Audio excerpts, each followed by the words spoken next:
Okay, so in our last session, you guys began over at the Yawning Portal while talking to Volo. Or actually, that was a session before, but as a recap of everything so far, you began your adventure over in the Yawning Portal talking to Volo,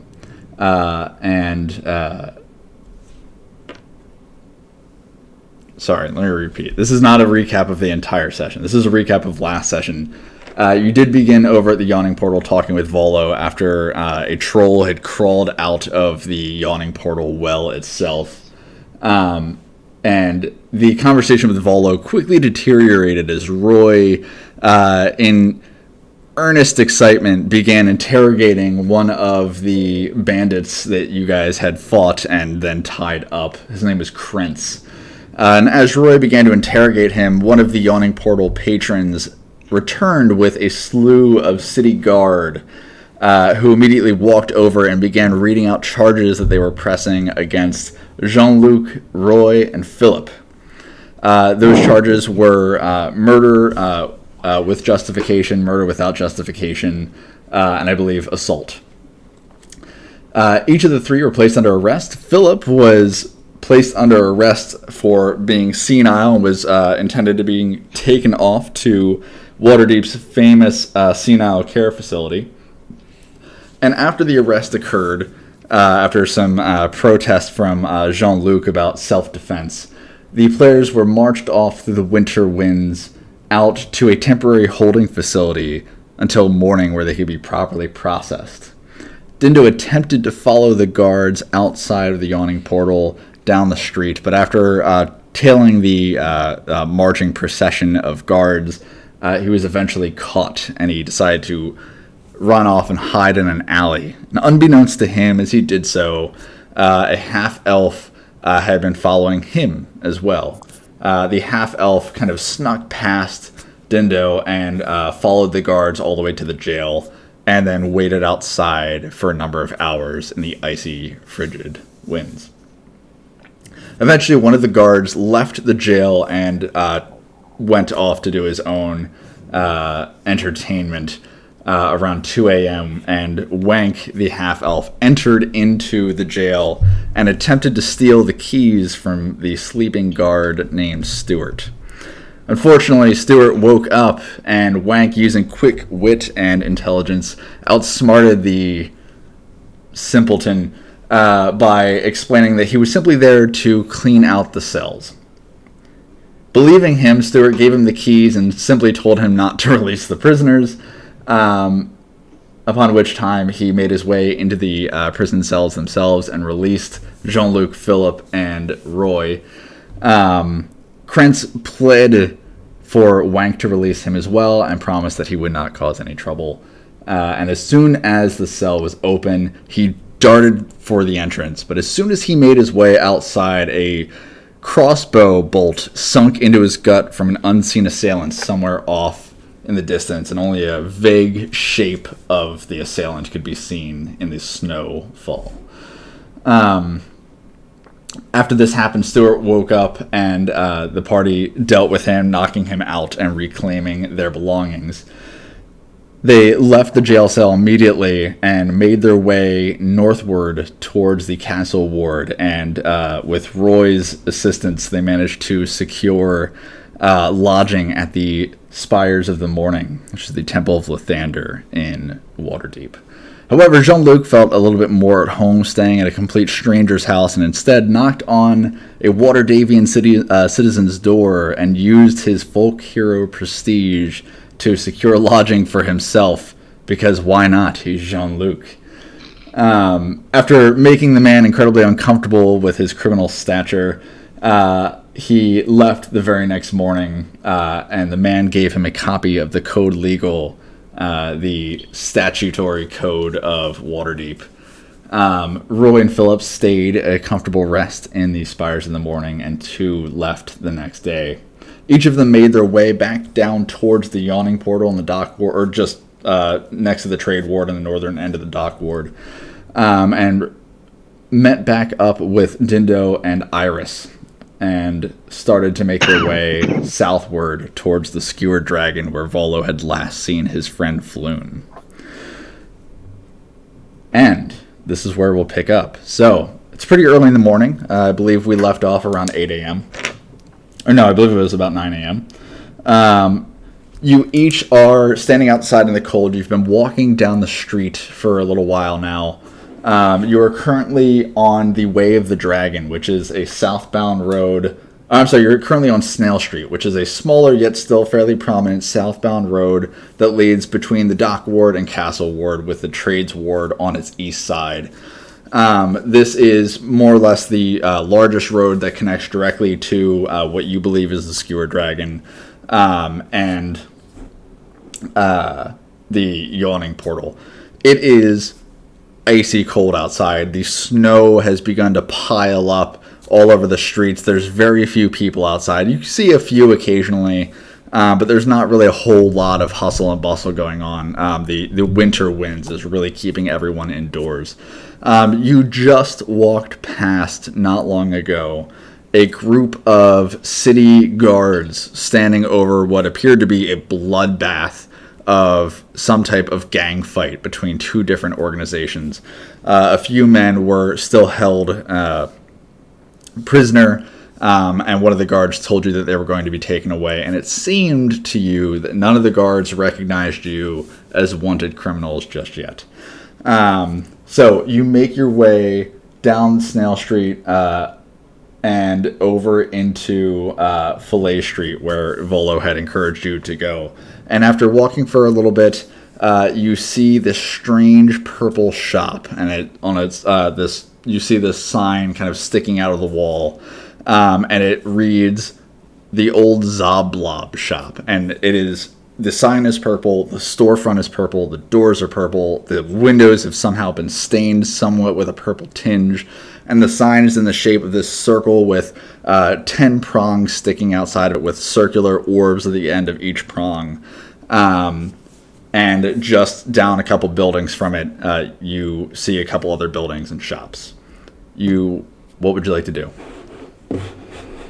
Just for context, had we discussed why we were headed this direction? Like, this has something to do with both?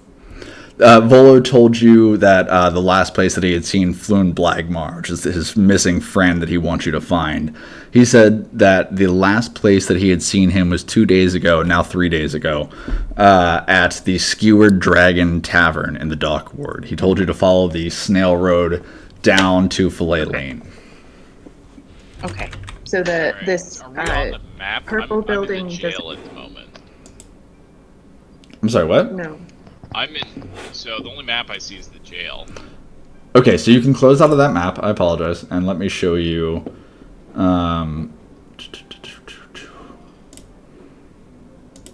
Okay, do you see this map? That's the map of Waterdeep. So it's very difficult for me to show you exactly where you're at on this map. But what I'm going to do is I'm going to take Dindo. Can you see giant Dindo? Yeah. Okay. So you are right about here. You've turned off of Snail Street and you're on Fillet Lane. I'm gonna turn to my comrades and say, how long have you all been in Waterdeep? These laws are insane. Where I come from, a man is free to stand his ground, and occasionally we take care of problems before they even happen. Pitchforks, torches. We're not in a small town anymore, Jean-Luc. This is a city.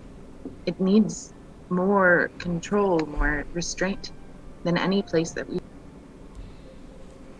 Still, if you're not free to fight back, that's...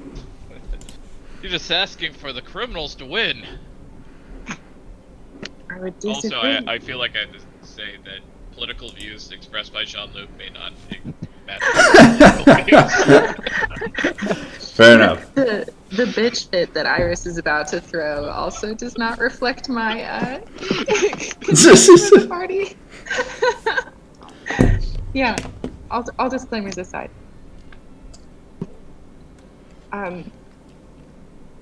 Yeah, Jean-Luc, I would disagree that in this situation, law is necessary for us to have. There's a measure of control that we must exert over ourselves in order to permit the freedom of others. But speaking of these things, there needs to be some organization in this party. We can't keep marching around. And she's gonna pull you, specifically Jean-Luc and Roy. Wank can do what he wants, but she's gonna try and pull you guys into a smaller, less conspicuous area, because she wants to chat for just a minute. Okay, Philip, actually, as you pull them off to the side, are you pulling them off into like an alley? There's an alley just kind of right next to this strange purple shop, or are you just kind of pulling them off away from Wank? That would be preferred, to pull them off to the side. Okay. Into an alley. Are we all in the same place? You're all in the same place, yeah. Separate. Okay. And so as Iris, as you pull them kind of off to the side, I assume you grab one of their shirt scuffs or whatever, or cuffs. But as you do, Philip grabs onto Jean-Luc's arm and just kind of like shuffles over with you.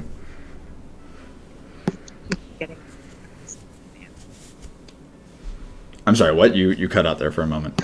I keep forgetting that we've got this just like useless old man. I can't get rid of him. He smiles at you, like he nuzzles his cheek against your arm, Jean-Luc. I kind of like pat him on the head. I'm like, oh, he's not so bad. He's just. If I hit me, it's gonna cost me 1,000 gold pieces. He just smiles. Ah. Hey Ben, What's up, Rug? I'm getting like a shit ton of Trick is what it is. Dylan, you don't download all of the modules at once. Do it one at a time, very slowly. So you're gonna have to clear your cache. And You don't even need to do that. Run the program as administrator, and wait until each one downloads at the same time. And I haven't been able to download a couple of them just because I get the same error. Huh. That's so weird. I don't know why that happens, you guys. I've never had any issues. You're the host. I think it's just Crappy computers. This is a good computer. I'm still having fucking issues. Okay, we'll run it as administrator, download it as download one module at a time. Okay, so yeah, you pull them off to the side, and what did you want to say, Iris?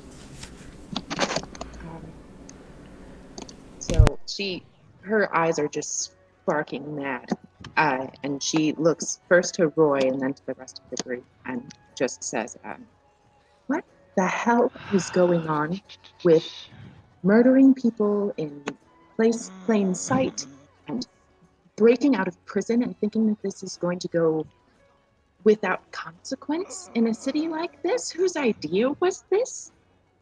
we were just defending ourselves. No, not in this city. Defending yourself to the point of putting someone down, maybe, but not murdering someone. Roy, who do you think you are? And she's not gonna let you finish. And then she turns more specifically to Roy and just sort of scruffs him and says, and you lost the egg? You've been out of the town for 3 weeks and you've already lost your God-given egg? They attacked me out of nowhere. There's like 10 of them, and they just attacked. I don't know what you think you're doing, but we need to step this up if we're going to survive in this place. Now, I don't know what we're going to do, but we are criminals, and I'd say we've got 24 hours to deal with this. Just kind of see like Roy's like face cave in. He's like, it's like completely like giving in. He's like, I'm sorry, I failed. I'm sorry. I don't know what to do. The guards are after us. There's like I don't know. I don't even know. What do we do? What do we do? And he's like panicking at this point. Oh no, honey. Even dying. Iris will look to you and just put like one arm on your shoulder and just dead eyes. And we need to start thinking through our actions before we run through with them. All right? You're more used to Lathander if you're alive than if you're dead. And that goes for the rest of you. We need to plan and act with less rashness if we're going to get out of this. Well, I say we head towards the skewered dragon. What was Volo did mention it being a seedy place. They may know how to escape the city guard. Right. Did he mention why it's seedy? I was just after the dragons. But Jean-Luc is not a wanted criminal. No, I don't think any of us ought to be. Especially if we're working with Jean-Luc. I think that's a good idea, and I think we should do our best to keep a low profile, at least for now. I mean, I can't guarantee that out of all my adoring fans, though we are pretty far from the yawning portal. Jean-Luc, I think it would be best if your fans saw less of you until we've got this sorted out. You can. Agreed. They cannot see me like this. Okay, and as you kind of stand around talking for a little while, the smell of salt air and excrement that lingers around this area and these rundown buildings just kind of fills your nostrils, and it takes a while to finally build this up to this point with all the snow kind of covering it, but as it kind of fills into your nostrils, you feel sick to your stomach momentarily. And you kind of finally get a bearing of what type of area the dock ward is. And it is very run down, very poor, and apparently fairly dangerous. And as you kind of look around, you see these tall, densely packed buildings that leave most of this neighborhood in shadow at ground level. There are street lamps spaced out every like 50 or 60 feet or so. But almost every single one of them has had their glass smashed and the candles within stolen. And you see kind of, rubbish and trash just kind of strewn all over the place. Most of it's covered in snow. But with the smell of excrement kind of filling your nose, you kind of take a step back and you look down and you can see that like the entire ground underneath the snow that's been building up is mostly just mud and dirt and feces. This is clearly a very poor area, and the smell of salt air tells you that the docks themselves are not too far away. As you stand talking for a little while, a kind of small, strange-looking gnome kind of shuffles up. He's mostly covered in a thick cowl with a hood over his head, and he kind of shuffles up. He looks at you for a second, and he just kind of... And he just kind of moves over to the door, takes out a key, fumbles with his key ring for a moment, and he kind of... And he unlocks the door to the old Zoblob shop, and he makes his way in and closes it behind him.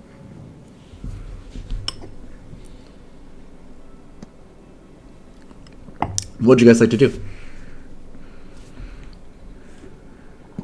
We're gonna So head which towards the direction bar, right? Do you remember the skewered dragon being in? I'm sorry, say that again? Which direction do you remember the skewered dragon being in? Just a little bit west from where you're standing now. You actually, you passed it as you were walking towards it, mostly because I forgot what the map layout was. Alright. I motion to start moving westward. All right. Okay, so you guys are heading over to towards the skewered dragon? Yep. All right. Yeah. Before we start moving, though, or maybe as we're walking, she's gonna just check around and ask, what's the game plan then? We're going to find Volo's, or we're gonna ask about Volo's friend.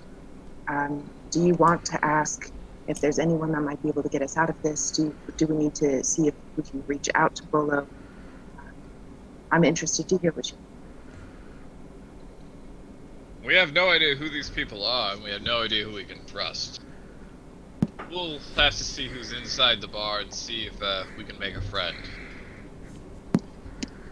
And we're not going to just murder anyone that looks like Zentarum? And she just looks very pointedly at Roy. I only want to kill. Xanathor's Thieves Guild is the ones who have it. We need to. Actually, I want to talk to the Zentarum because Thieves Guild, and they might be able to give me some information. But I don't want to kill any of them. I think that's a good idea. Probably avoid screaming, but I think we've got our plan. I don't scream that much, do I?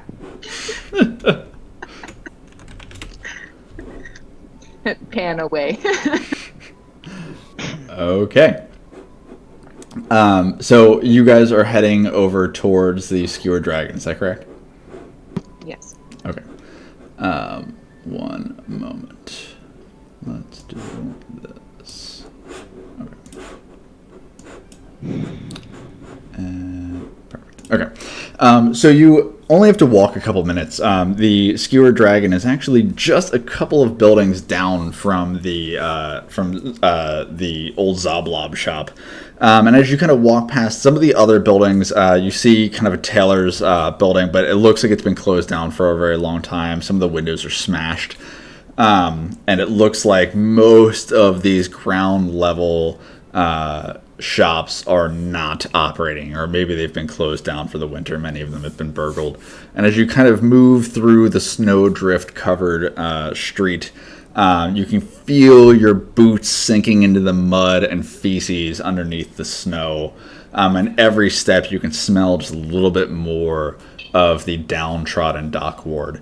But after a minute or so, you make your way and you see a sign that's actually extending not towards the street, but just off of the side of the building towards an alley. And you see just kind of written on the side of the building, Net Street, written in chalk in place of an actual street sign. And the sign that comes out of the building says, The Skewer Dragon. You see this kind of poorly, shoddily drawn red dragon underneath it that's supposedly meant to be its logo. And the entire building looks like complete ruin. Both of its front-facing windows, too, are smashed, and a ship's anchor is lodged in its roof. Through the windows, you can see a group of haggard patrons drinking from huge tankards within. You also see a fairly regally dressed-looking half-elf kind of sitting off in the corner. Most of the tavern is fairly empty and very, very dimly lit. What would you guys like to do? Is there a barkeep? Yeah, so you're just walking in. I'm going See any to. city guard like wandering around? Based on where you're standing, you don't actually really see anyone walking around. It's pretty early in the morning. It's still really cold outside. And you just don't. It looks like the entire area is just kind of dying out for the time being. Alright, so I saunter into the bar and saunter up to the barkeep and order a breakfast stout. A breakfast stout? And you kind of walk into the bar, and as soon as you open the door, you hear, and the door just kind of hits the wall. It actually comes off one of the hinges. It's like, the other hinge holds it in place, and the barkeep looks over. He's, oh, wait, hold it there. Oh, wait. And he says, you. And he snaps, and he says, go, put the door back on the hinge. And you see this small, kind of dirt-covered boy, like, run out from seemingly nowhere, like this shadow-covered door. And he just kind of runs out. He goes, yes, sir! And he runs over to the door, and he kind of, like, heaves it up. He looks up. He's really struggling. He just kind of reconnects it to the hinge that it was shakily placed on. He takes a pin off the ground that had come out of the hinge. He shoves it back in. And he just kind of pulls on it. He goes, perfect! And he closes the door behind you. As you walk over to the bar, the orphan boy runs underneath the kind of the flip open bar entrance, and he just kind of disappears into the back. As you walk up to the barkeep and order your breakfast stout, he just goes, yeah, of course we got breakfast stout. 1 second. He just kind of turns around and goes, breakfast stout? What the fuck is... right. And he just kind of pours from a large cask, and he just places it onto the bar. He says, right, that'll be 2 coppers. I toss over 2 coppers. Right, thank you, friend. What can I get for your acquaintances here? Oh, they can speak for themselves. Wink delayed and hasn't walked in behind everybody. He's actually going to smoke a cigarette on the outside of the building. Okay, cool. Wank, as you stand outside continuously, the cold begins to sink into your bones. Do me a favor and roll a Constitution check.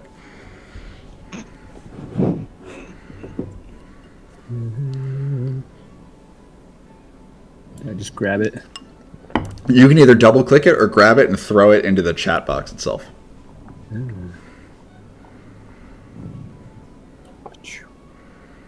Right. You seem okay for the time being, but the cold really sinks in, and as you kind of put the cigarette up to your lips, you can feel your hands start to shake, and you have the feeling that the longer you stay outside, the more tired you'll become. And as it stands now, you feel just a little bit slower than you otherwise would.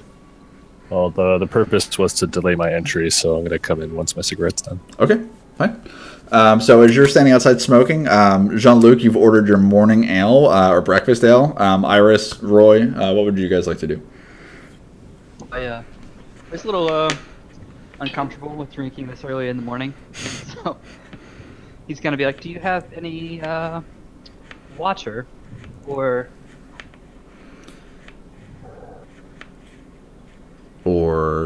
just water?" Water or some food? Oh, okay.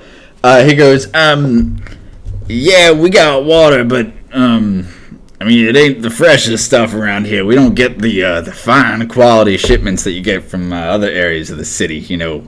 It's a little bit brown, but if you're okay with that, we got water on the house. How's that sound?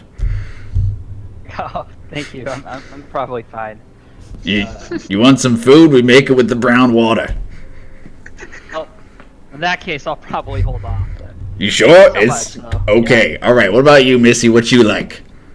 Oh, I'm all right, thank you. You don't want nothing? Right. Okay. I'm curious though. Maybe you can point me in the direction. I'm looking to talk to. Do you think you can introduce me to some? You're looking to talk to what now?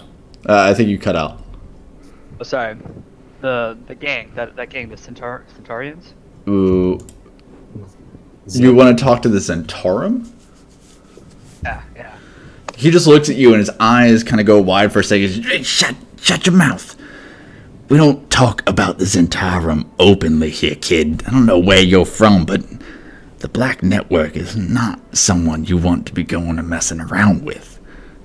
I don't want to mess with him. I just wanted to talk to him. Yeah, that's a good way to get yourself killed. And I don't know nothing about nothing, but if you want to get yourself mixed up in that kind of mess, talk to someone else. There's some other patrons in here. They all got weird shit going on. Talk to one of them. You don't know any who come in here regularly? I know nothing about nothing, kid. If you want to order a drink or you want some brown water, I can help you. If you want to talk Zentarum, I don't know nothing. So anything else I can help you with? I slide him over like 5 broad copper pieces, and I'm like, does this change your mind? He grabs the copper pieces, slides them into his pocket. He looks up at you and he says, I don't know nothing about the Zentarum. But he turns around and he grabs a tankard of just an empty tankard, and he fills it with the breakfast ale, and he puts it on the counter, and he goes, "Here is the highest quality ale we got in the bar. That'll be your 5 coppers. Thank you, there, friend." Thank you. So Iris is, while they're she's just leaning on the bar, looking around, and you said that there is one elf-looking humanoid, right, and then a couple other just patrons. Yeah, as you look around the bar, now that you're actually inside and can see a little bit better, you do see one half elf person kind of sitting off in one of the booths by themselves, drinking, just kind of eating on what looks to be just some bread and cheese. And they are very, very well dressed. And everyone else in the bar, you see just 4 other people, 2 people sitting at one table and 2 sitting at another table. One of them is playing a game of cards, and the other 2 are just kind of talking quietly, and they're like kind of glancing at you from the corner of their eyes, especially now that Roy's been talking openly about the Zentarum. They seem to be a little bit cautious, but they too are drinking and kind of talking under their breath. Okay.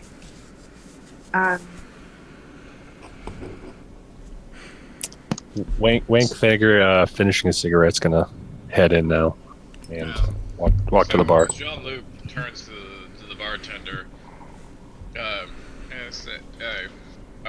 he turns to the bartender and says, "I'm looking for a patron of yours.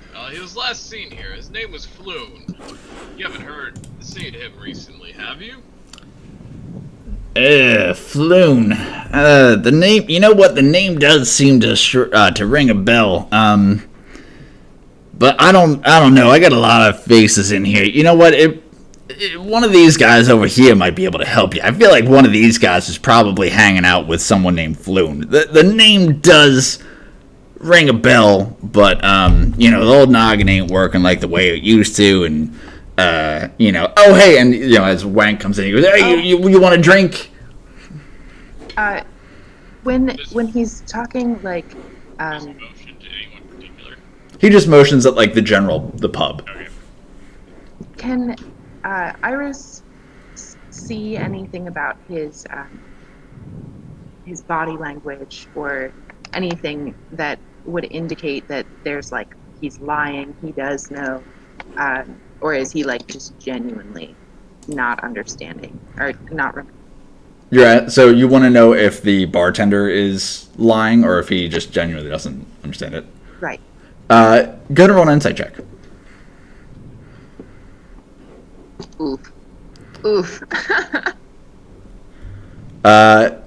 From what you can tell, it just seems like he is just kind of scatterbrained and just genuinely doesn't know. You're not 100% sure. As he does seem a little bit shady, as he just stole 5 copper from Right. Roy. But at the same time, it does seem like he's just kind of not the brightest man you've ever met. Okay. I'm just gonna. Oh, sorry. Go on. No. Go ahead. Roy's gonna take his very fine breakfast ale and go sit down with the 2 guys that were whispering. Be like, "Hi guys, how's it going? I'm Roy." And as you sit down, you're sitting at the 2 playing cards. The 2 are just chatting. 2 that were like whispering. They looked. Right. They looked like they were talking. Yeah. So as you sit down, and you just you grab a chair and just kind of pull it over to the table, and you sit down, you kind of thud down to thunk, and you slam your tankard on the ground, just. And they look over at you. There's a skinnier one who just kind of, and the other one who's a little bit more burly. He's got a beer gut to him. He just kind of turns his head slowly towards you. The skinnier one just goes, "Hey, what do you want?" I just wanted to talk to you guys. How y'all doing? I got this fine ale, but I don't really drink a whole lot of ale. My parents say it's not good for me. Do you guys want it? Go ahead and roll. Well, actually, so the burly one looks over at the scrawny, kind of skittish looking one. The skittish looking one is kind of like it's like he's shaking a little bit, kind of nervous. But the burly one looks over at him, and then he turns his head slowly back over towards you. You can see some like tension in his muscles and his neck kind of bulge for a moment, and he goes, "We don't have time to babysit. What do you want?" So you don't want the ale? And he slides his hand over and he grabs the ale and he says, "Oh no, I'll take your ale. But what Okay, cool. do you want?" I was wondering if you guys could tell me anything about the Zentarum. They pause for a moment, and he goes, "You want to know about Zentarum in exchange for a measly piss and shit ale." I could get you a second one if that makes a difference. Go ahead and roll a persuasion check.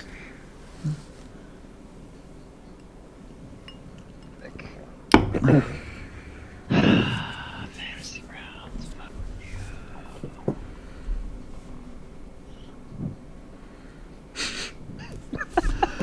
He kind of jerks his arm back, and some of the ale splashes out onto your arm and onto his. And he smiles with this kind of, you see this like this mashed or gnashed like yellow brown teeth in his mug, and he just kind of looks at you and goes, "Fuck off, kitty," and he just slams the rest of the ale in the tankard. I'm like, well, wait. See, the reason I ask is I've been fighting with these Xanathar hooligans. You see, and I hear you guys aren't, or well, I don't want to assume that you're with them or anything like that. I hear the Zentarum aren't very friendly with those types. He slams his hand down. Sorry, sweetie. He slams his hand down on the table while you're talking mid-sentence. He says, "Keep your fucking voice down, child. It's bad enough to talk." And he kind of like looks around and he's saying this and he says, "It's bad enough to talk about the Zentarum here. You don't need to talk about the Xanathars as well." I kind of lean in and whisper back to him, like, "Then tell me what I want to know, and maybe I'll be a little bit quieter." "Or I could break your fucking jaw and you can shut the fuck up for me." And he kind of leans in for a moment and he says, "If you want us to talk, rich boy, us dock workers, we're not kind to you outsiders." And that kind of skittish man across the table leans in and he puts his face like way too close to yours. It's like his cheek is pretty much touching yours. He says, "Yeah, we don't talk to you outsiders. We work hard for our coin. It's not worth having you come in." You're recruiting people for the Guild of Xanathar. Shut the fuck up! Shut the fuck up! The older Like a artisans guild. the brute places his hand over your mouth. He goes, "Shut your fucking mouth. Go buy us each a round of ale. Doesn't matter what kind. It's all exactly the same. And we'll talk. Just shut your fucking mouth." And he says, Okay, he says, "Shake your head once if you understand," with his hand still clasped over your mouth. Shake my head once. "Right, go." And he kind of nods over towards the bar. The barkeep is now like, he was cleaning a cup and he just pauses for a moment, seeing the debacle going down. And as you look over and stand up and to move over towards him, he just kind of looks away and starts cleaning his glass again. Yeah.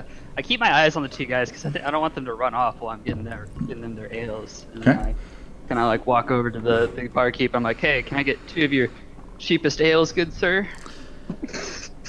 He just looks at you and goes, yeah, what kind of ale did you want?" He's like looking over at Jean-Luc right now. Just the cheapest one you got, you know. I don't want any of that fancy breakfast ale. "Right, okay, cheap ale coming up." And he just grabs 2 tankards and he walks over to like a different tankard or to a different casket, and then he just kind of like shuffles back over to the ale or to the barrel that he got the breakfast ale from. And he pours it as quickly as possible, and then he turns around, puts them on the counter. He goes, "That'll be 4 copper." 4 copper. That seems a little. "It's 2 copper per cup.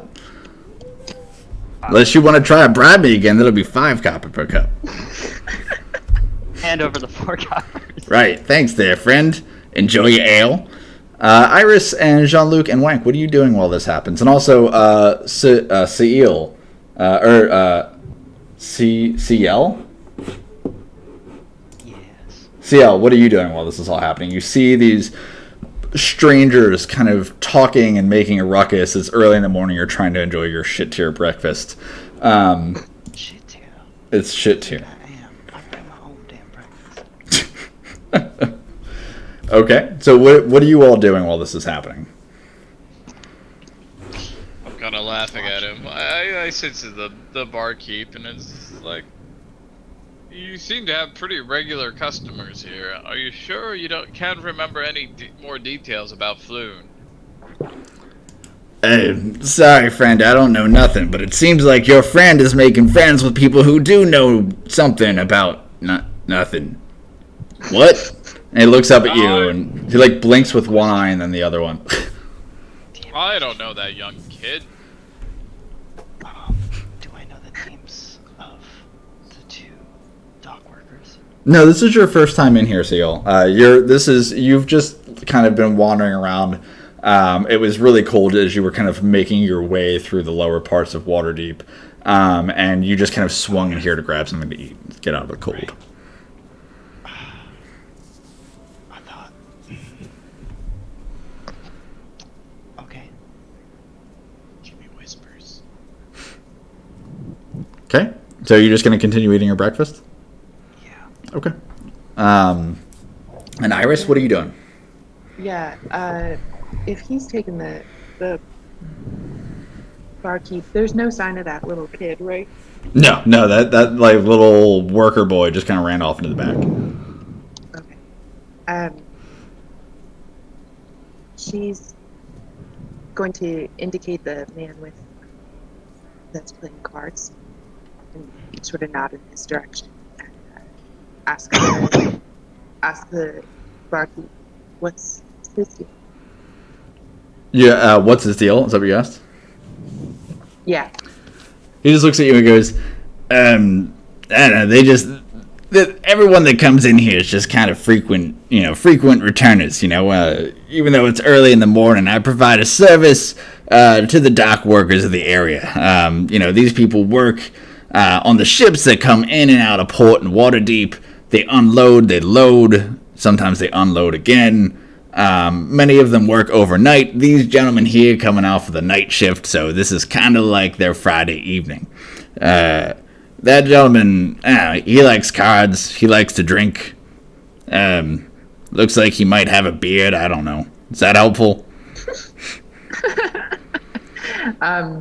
She will she will nod her assent and move towards him in a non-threatening manner. As you start moving away, he's like, wait. What's your deal? And he kind of winks at you, and he gives you this big toothy grin. He's like, you like what you see? Iris is disgusted. I give you all the ale you want. Yeah? No? She just turns and keeps walking. She walk away like, you got a sister?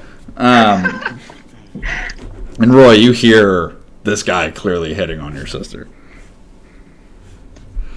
I don't do anything. I'll be like, oh man, it's good that Iris finally has a boyfriend. She really I think it might make her a little less crabby. I'd say non-committally to these two random strangers. They just go, the skittish one looks at you and he goes, yeah, so I haven't really been with a girl in a while. She looking for another boyfriend? I mean, it couldn't hurt to ask. Yeah, would you ask for me? If you ask for me, I'll tell you everything you want to know. Well, how about we talk here first, and then, depending on what you say, I'll introduce you to her. I'll take that as a yes. And he looks over. Iris, you see as you're walking over to the gentleman playing cards. You see the kind of skittish-looking gentleman. He's got a couple warts on his face. He looks over at you and he smiles, and says, hey, and kind of waves his fingers at you, and just kind of feel this chill run up your spine. I kind of look over. I give her a big smile and 2 thumbs up. Okay. So Roy, what did you want to ask the two gentlemen at the table? All right. So do you guys? I say it in a hushed tone so they don't freak out again. And I'm like, I need to find out about Xanathar and the Centaurum. I'm trying to find a group who work for Xanathar's guild, and I don't know where to look. The brute one just kind of looks over you as,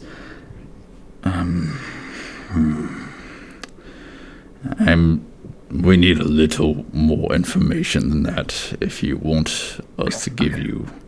I got mugged, right, by a bunch of dirty fucking kangoos that worked for Zenithar. Track them down. And you're trying to hunt them down. Yeah, and I hear tell that the Centauri are also at war with Xanathar, so they might be able to help me. Right. Well, and he kind of places his hand up, starts stroking his beard, like thick black beard, and he kind of grunts for a second. He takes a swig of ale and he says, "Roy, well, what I know is that the Zentarum," and he speaks quieter as he says these names, "the Zentarum and Xanathar's Guild have been spilling blood in the streets. I don't know why you got mugged. Perhaps you were mistaken for somebody else. Perhaps you had something that was valuable to them. Or maybe they just assumed you were part of the other organization. But as far as where they're hiding, we've heard rumors that the Xanathar Guild spends time in the sewer. Zentarum, the Black Network, it's a mercenary faction, and I have no idea where they might be. However," and he speaks even quieter now, he leans over, he says, "they sometimes frequent this very tavern. You can often see them with a winged snake tattoo on their forearms or shoulders." He kind of leans back and takes another swig of his ale. "Actually, I believe I just saw a group of 5 of them in here the other day." They were talking about? Not so much that they were talking. In fact, I don't think they talked about anything. But they followed these 2 gentlemen out of the tavern the second they got up to leave. And they haven't been back since. But, what did this gentleman look like? Well, they were 2 tall gentlemen. I guess there was a third, right? Jerry, and he looks over at the sketch guy and goes, Yeah, there was a third one here. There was, like a gnome of some sort. He was a short gnome, kind of smart-looking gnome. They were playing some card games with us. With some other the frequent travelers here, and then they left. I guess. Well, the gnome left, and then his friend stayed, met with another tall gentleman, who was also very well dressed. After a while, they left, and then the 5 men, who I believe was Zentarum, left too. This, like, he really hasn't made the connection at all, and he's like, a gnome. It's weird. I just met a gnome earlier today. His name was Valo. I had never met a gnome before. Yeah, he goes, That day? Sure, I don't know. I never spoke to the men here, so good for you. Well, You have any other questions for us, or can we go back to our breakfast? and you didn't hear any of the names of these fellas, did you? Well, the one, I believe his name was, what was his name? Vaughn. The sketch guy said, Floon! Oh, wait, Floon. Floon? Wait, Floon got taken by the Zentarum? And as you say Floon, another guy, like, from off in the, in the back, he kind of pokes his head out from the back. He goes, Yeah, what you want? He goes, Not different Floon! He goes, oh, all right. He kind of pokes his head back in from the kitchen. Son of a bitch. I'm like, oh, yeah, goodbye, bye. And I basically just, like, jump up and, like, run back to the group. I'm like, guys, it is Zentarum. In case you didn't hear me scream that, just... Yeah. What? Say that again, Roy. He was taken. Hard. Okay. Jean-Luc, Wank, and CO, what are you guys doing while this is all unfolding? So what's happening at the card game? You don't actually recognize the game. It looks it's some game called Three Dragon Ante. You've heard of it. You see that there's clearly 3 gold dragons placed on the center of the table that the 2 men are gambling over. And you see that they're in some type of game where they're trying to make as many pairs as possible from the 10 cards that are sitting in their hand. You're not too sure how it plays, though. I'm gonna watch a couple of hands being played. Okay. You see the first man kind of throw down a pair of 3s, and the second man kind of throws down a pair of kings, and you think to yourself, the man with the kings won. But then the man with the pair of 3s takes the 3 gold dragons from the center of the table and pockets them. The man with the pair of kings just looks down and sighs heavily. He reaches into his coin purse and throws down 3 copper. He's clearly lost all of his valuable coin for the day. Yeah, because dragons were the gold pieces. Yeah, he lost a lot of money right there. He Damn. just lost his ass. I turn to him and say, "Hey, what kind of game are you playing?" He looks at you and goes, "The kind of game where my wife leaves me." Takes a drink of his ale. Seal, I think you were saying something. What did you want to do? I'm gonna leave 20 minutes. Then return with a cart full of bread and food. Talk to the barkeep and make a deal. Tell him all the food's on me for the dock workers coming off the night shift. Okay, so you're leaving right now and then coming back in 20 minutes? 10 minutes. 10 minutes. That's why. Okay. And I'll tell him if they got kids, then they get more bread for kids to eat. And it's all free. So you kind of... Give it to them for free. I'm Okay. watching you. So as you get up from your table and go over to the barkeep and tell him this, he kind of looks at you for a second and goes, "Okay, so you're coming back here with a cart full of bread to give to the dock workers and to the children. Why?" I just heard the plight of their workers' woes, and I felt that I should have helped out, don't you think? Yeah, totally. Are you a baker? Well, yes. Haven't you seen my sign down the street? Yeah, no, I haven't. Where is your shop located there, friend? Down the street? It's a couple blocks from here. Tend to outreach to several places around, but I'm trying to expand a little bit, if you know what I mean. Right, yeah. Okay, great. What's it called? Sales Bakery. Sales Bakery. Right. Okay, great. Well, cool. Yeah. If go get your bread, and I'll glad to keep your little cart here of goodwill and hand it out. And you're welcome here anytime you want, friend. Thank you, fine sir. Yeah. Now I'll go out and return the cart. Okay. The rest of you see this kind of interaction take place. You see this kind of regal-looking half-elf stroll out the front door, and as he kind of opens it, the door and the top hinge falls out again. You hear the barkeep just, "Hey, you go fix the door!" And the orphan runs out, fixes it again, runs back into the back. I'll hand the orphan a half of my breakfast. "Well, thank you, sir." You're like, I'm assuming you apparently have your breakfast in hand as you're walking out the door.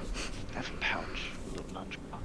Gotcha. Okay, so you like reach into your lunch pouch and give this kid breakfast. He says, "Thank you, sir." It just kind of runs into the back. "Oh, breakfast." Okay, so Jean-Luc, you're talking to the card players. Iris, what are you doing? Seeing this door hinge go off again, and since Roy came over and started talking about what he'd learned, right? So she had been walking towards the card game, but disengaged from that to hear what he was saying. Gotcha. Okay. So Roy, you're sharing your information with Iris and with Jean-Luc? I share it with both of them, everything I know, or everything I learned. Okay. And Wank, what are you doing while this is unfolding? Well, after walking into the barn, seeing everybody start engaging, I got some beer and cheese and bread from the bar, and went and sat next to the two more shifty-eyed individuals. But I tucked myself kind of in a back corner and mind my own business, but keeping my ears out to attempt to overhear their conversation. Okay.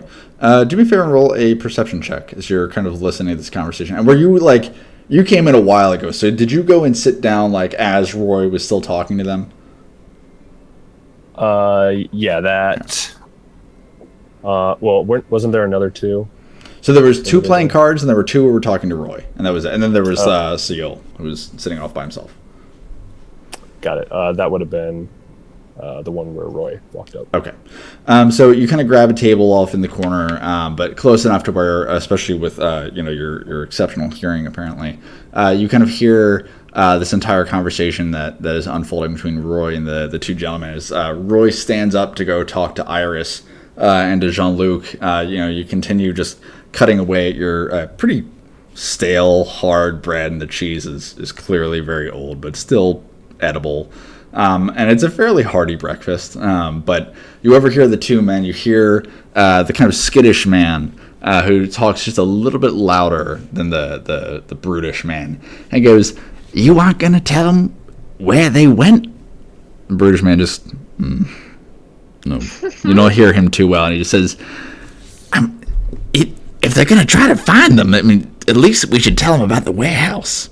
The brutish man just says, "Shut your mouth. We don't need no trouble." So we heard this? Only Wank hears Or this part. just Wank heard? Okay, Only Wank just hears Wank. this part, Thank you. yeah.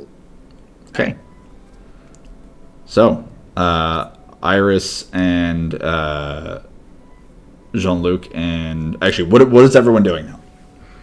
So I'm gonna talk to the card player that just lost his ass off, and I'm gonna say, "I'll sponsor your next hand if you can tell me some information about a friend that came in here last night.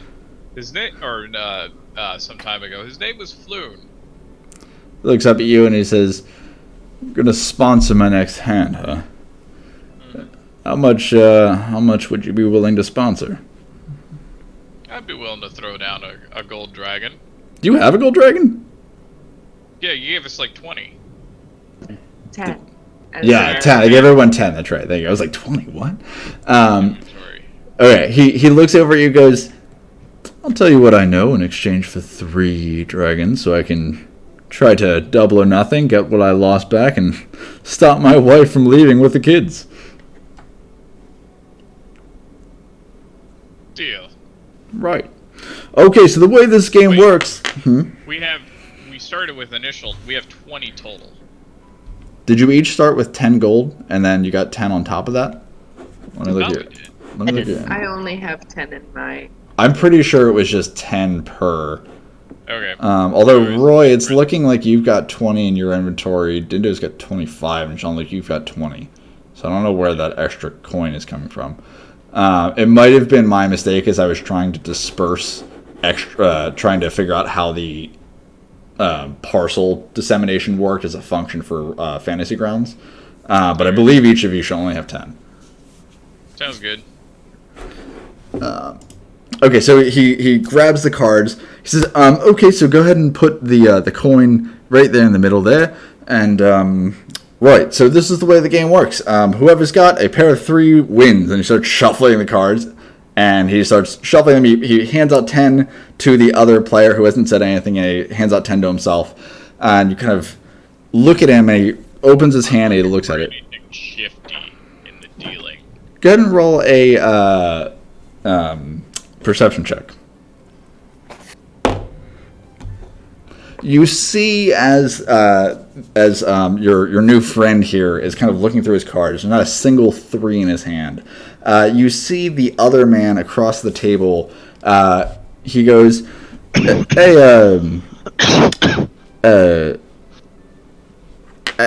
Abalasta, you seen that new sexy hoe over at the Sprouting Lily?" And he kind of looks. He's like really intensely looking at his hand. He goes, No, I don't go there. I told you.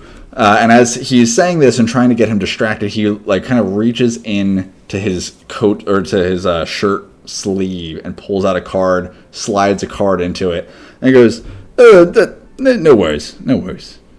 You see him do this. I call him out. Okay, what do you say? Oh, that was a sly little trick you just pulled, pulling that card out of your sleeve. Alabas just kind of looks up at you for a second and goes, no, I didn't do anything. I'm a fairly honest man, sir. Well then, at this point, he should have more cards than he's dealt. He slid one into his sleeve. And Alabas is the friend that you're making. So Alabas thinks you're talking to him, and you're talking to the other gentleman. I'm talking to the other gentleman. Yeah. No, it was the other gentleman that... I wasn't you, sir. I'm trying to win your money back. Jerome? He wouldn't. He and I have been friends for years. We've been gambling for years. He always wins. You always win. Jerome, have you been... You cheating son of a bitch! And he like flips the table as he says this. Cards go flying, and Jerome kind of falls back in the chair. You hear him kind of as he hits the wood ground behind the bartender. Kind of twitches and turns around. The two gentlemen that you were speaking to kind of tense up and look over, and like the burly man stands up like ready to fight. And you see a couple cards slide out of Jerome's sleeve, and Alabas looks at me and goes, "You son of a bitch! Get out! Get the fuck out!" And the bartender says, "Get it, guys. We don't want any trouble here. Jerome, you cheating piece of shit. Just get the fuck out. Come back later tonight. We need you." Hey, leave those winnings. He just kind of leaves his coin purse behind. He just scrambles. He scrambles a few feet on his hands and knees. He gets his balance and stands up and runs out the front door. As he opens the door, the top hinge falls off again. A little orphan boy runs, "I got it, sir." He runs over. Iris is gonna move over to the door and use mending on the door. just patch that shit back together. As you do this kind of blue aura of magic washes over the top hinge as a little boy kind of went over to try to put it back in. And you can hear metal kind of bending as it kind of seals itself back into place. The bartender, stunned, like the rest of the bar is still kind of standing on their feet, not sure what's going on. The bartender walks over. His mouth drops open. He goes, "Wow, you fixed this."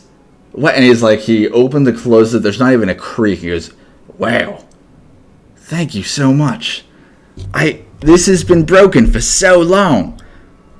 Boy, you're fired. Don't need you anymore. That was your only job." He grabs the boy, throws him out into the street. The boy goes, "I'm sorry, sir. I'll do another job." He goes, "We don't need you. Get out." And he slams the door closed. "Thank you, miss. You just saved me a whole lot of cash. Boy's probably going to die of hunger. Whatever." And he just walks back over to the bar. Damn. Roy out of factory. It's like, "Good job, you fixed the door." How? I didn't know you could even do that. That was cool.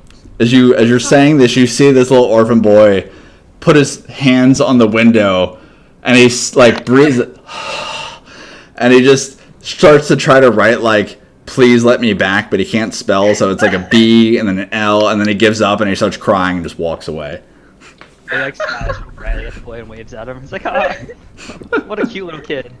Oh, Iris is crestfallen. Your actions have consequences. A moment later, as you sit there pondering the long-term implications of the good deeds that you tried to do, Seal makes his way back in front of the tavern and just kind of rolls a cart of baked goods up. You can see where the wheels of this cart have kind of cut up the snow, and you see the wheels are like now kind of covered in feces. And he just kind of parks it in front of the window. Seal, what would you like to do? I'll just call over to the bartender and see the god awful mess that's been made in the tavern. Kind of raise my eyebrows and kind Wait, raise your eyebrows on what? At the fucking mess that's happened. Ah. Figure it's a pretty standard fare. And then I'll go and sit down. And yeah, that's about it. Okay. I'm curious about these new adventurers, but I keep my distance from those types. Do I hear the thing about the orphan? You come up and you see the orphan that you've seen inside the tavern, kind of off and on as he ran out to do his duty. You see him outside, but you weren't there for him getting thrown out and fired. I'll tell him to come over to the bakery if he's hungry. He just kind of looks at you as you're like walking in. I imagine you say this. He goes, "Thank you, sir." And he runs up to the cart and grabs like 5 loaves of bread. He just runs away. "Thank you, sir." Of course. Okay, so Sail just kind of makes his way into the tavern, sits down at a table off on the side of the room. Wank, Jean-Luc, Iris, Roy, what are you doing? We're just gonna look and see if he can identify anybody with a Zentaran tattoo. You don't see anybody in the tavern with a Zentaran winged snake tattoo. No. So where'd that coin purse end up? On the floor by your feet. I pick it up. Okay. As you pick it up and you kind of feel it, it feels pretty hefty. And you look into it and you see it has a total of... One second, my die just dropped. A total of 4 gold pieces in it and a total of 3 silver pieces.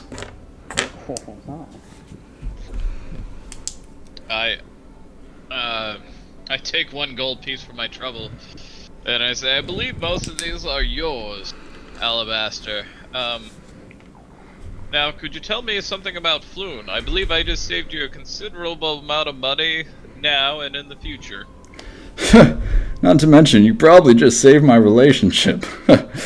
My wife says I have a gambling addiction, and I think she might be right, but,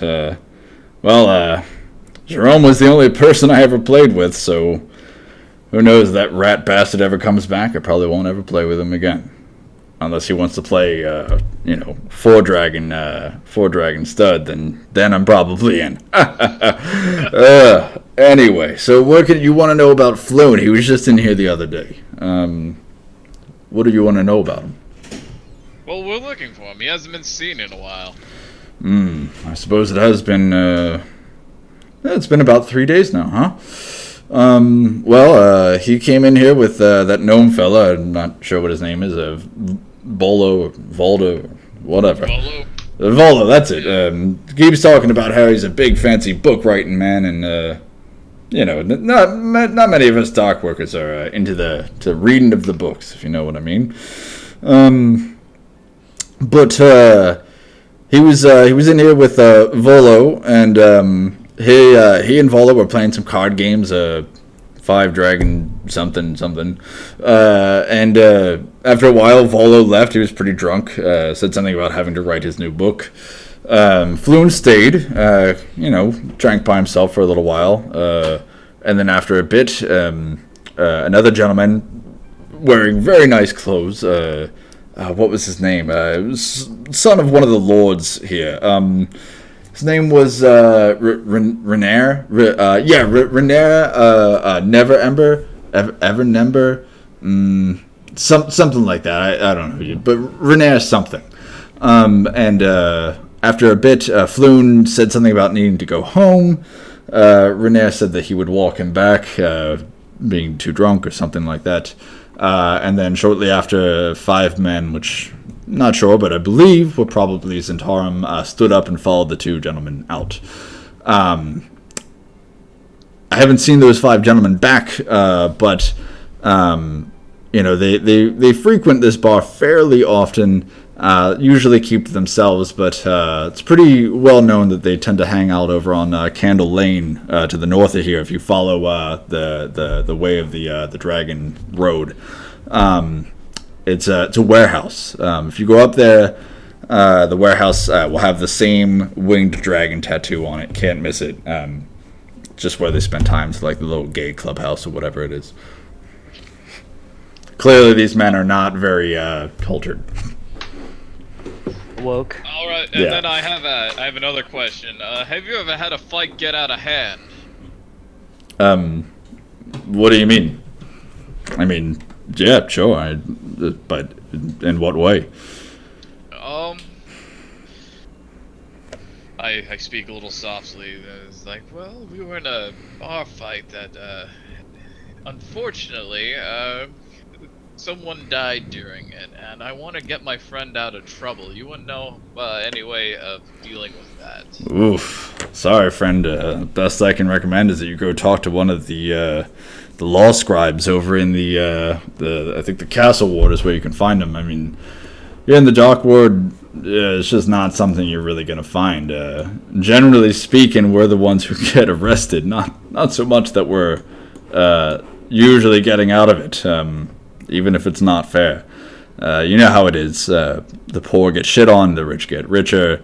You know, that's pretty much the dock ward wrapped up into to a nice, pretty little description for you. I wish you the best of luck in getting your friend out of trouble there, friend, but not a whole lot I can help you with. I'm sorry. Roll a perception check. You're kind of sitting off fairly far away. It's not too busy in here, so it's not too hard to hear, and they're not talking quietly. Oh yeah, you hear every word of this. You know exactly what they're saying. I just narrow my eyes a bit, kind of listen intently, but don't do anything. Okay. And Jean-Luc, you can see this half-elf a few tables away, like, staring at you.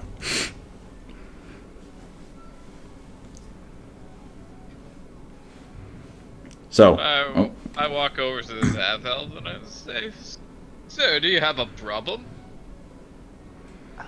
No, I wouldn't say it. I'm just minding my own business, eating my breakfast, but I couldn't help but hear you had a little law trouble. What of it? Well, I just like to recommend that if you're the killing type, you best keep that to yourself. Don't take too kindly around here to people that don't know the rules and tend to step on others, if you know what I mean.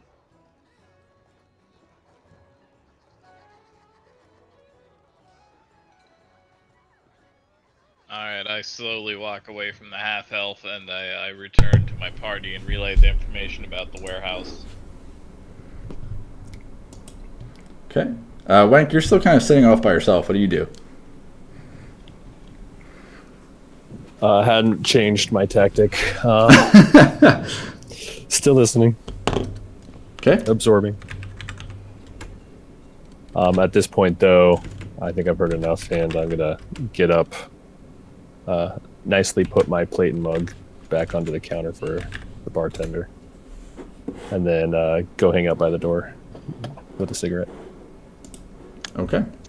hiding in the shadows. So you're still inside with the cigarette? Yeah. Okay. As you kind of light it and exhale, the bartender looks over you and goes, "Hey, yo, no smoking establishment."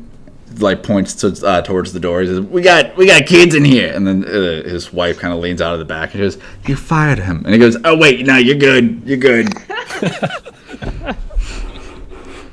I'll approach this. On that individual.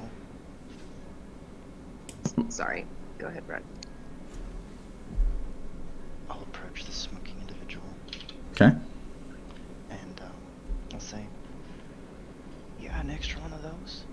It's been a while, but I do fancy myself to have some."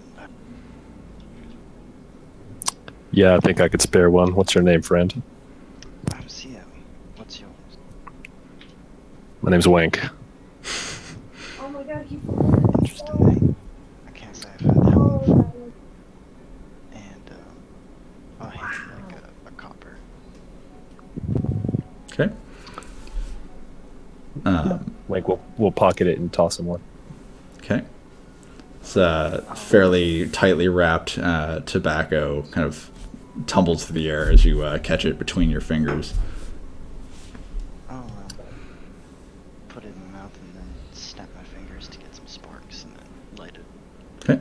You see this half-elf create fire between his fingertips and ignites the tip of the cigarette. Seal, go ahead and make a sleight of hand check for me.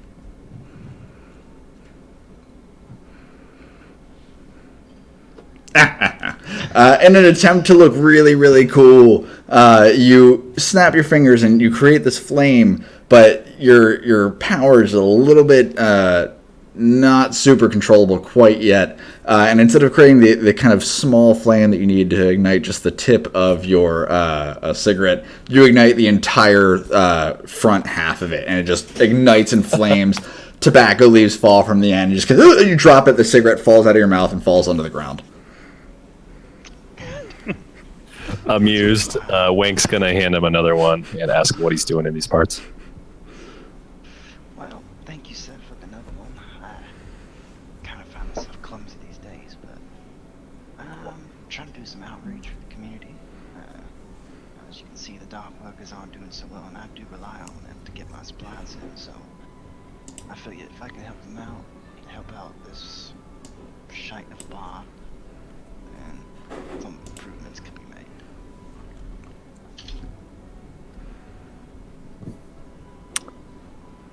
It's very generous of you. I do what I can.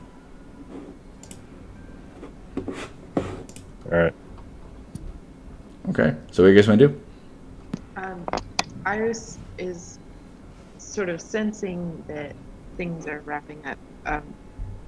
She's going to move to the innkeeper and lean in a little bit closer and just say, like, for the trouble of renting that door, I'm going to ask that you haven't seen any of those.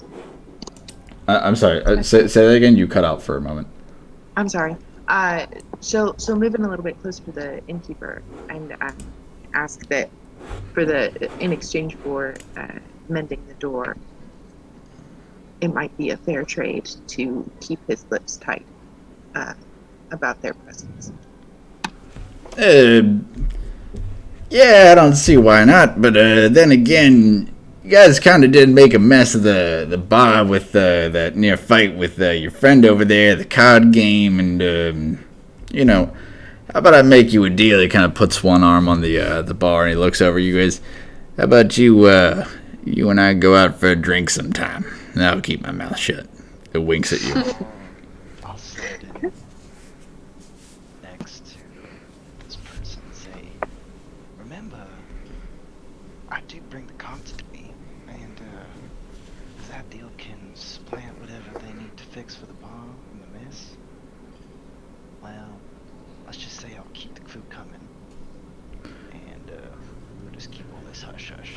So what you're telling me is you're gonna keep bringing a cart of food here? That's my plan. Hashtag food truck Friday. Makes up for anything that's happened here today.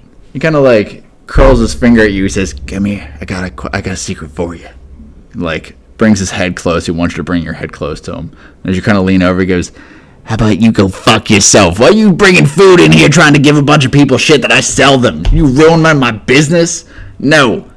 I'm okay with a little bit of charity, but I don't want that shit all the time. So if you think that that's gonna fly, you can take your cart and shove it up your ass." Alright. I'll do just that. But That's weird. this one a good sign of faith. Yeah, well, you can take that sign of faith and go fuck yourself. You want to buy something? Great. You want to take my customers away from me? No way. You want to feed the poor? Sure, I respect that, I admire it, but at the same time, if I don't have people buying my drink, I don't have people buying my food, then I'm gonna be poor. I got kids to feed. Especially that one who just fired. He's my son. At this, Iris looks visibly confused. What? He ain't doing his job. He got fired. So She's what? the boss. So what do you say, sweetie? You would go on a date? Did the skinny guy in the back corner hear this at all? Yeah, but he's not saying anything.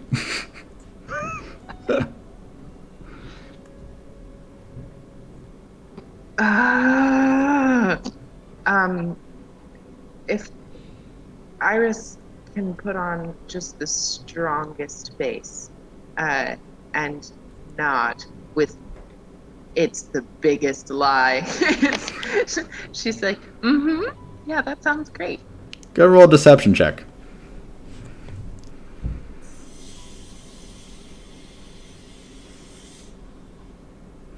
He goes, wee wee, yeah, all right. So I'll pick you up at your house tonight. Where you staying there, cutie? She gives any address, just numbers. She saw Net Street outside. Yeah. She'll just say a number on Net Street. Great. That I don't even know how to read, so I'm gonna show this to my wife. Hey, honey, I got this cute guy, and he just walks into the back, and then you just hear his wife you what? And she just you hear oh god no, and starts wailing on him. and Iris is just gonna start walking towards the door. I'll see you tonight. Like outside. I'm sorry, what was that, Jean-Luc? What's the weather looking like? Oh, it's still super cold, but you guys have been inside for about an hour now. So it's now 10 a.m. And it is still very, very cold. The sky is blue. There's no clouds above, and it's not snowing anymore. But with the blue sky, stronger winds are now blowing through. And some of the snow drifts that have built up are just kind of swirling around. And as you kind of make your way outside, you just... are you guys wearing coats or anything heavy to keep you warm? Or are you just wearing basic clothes?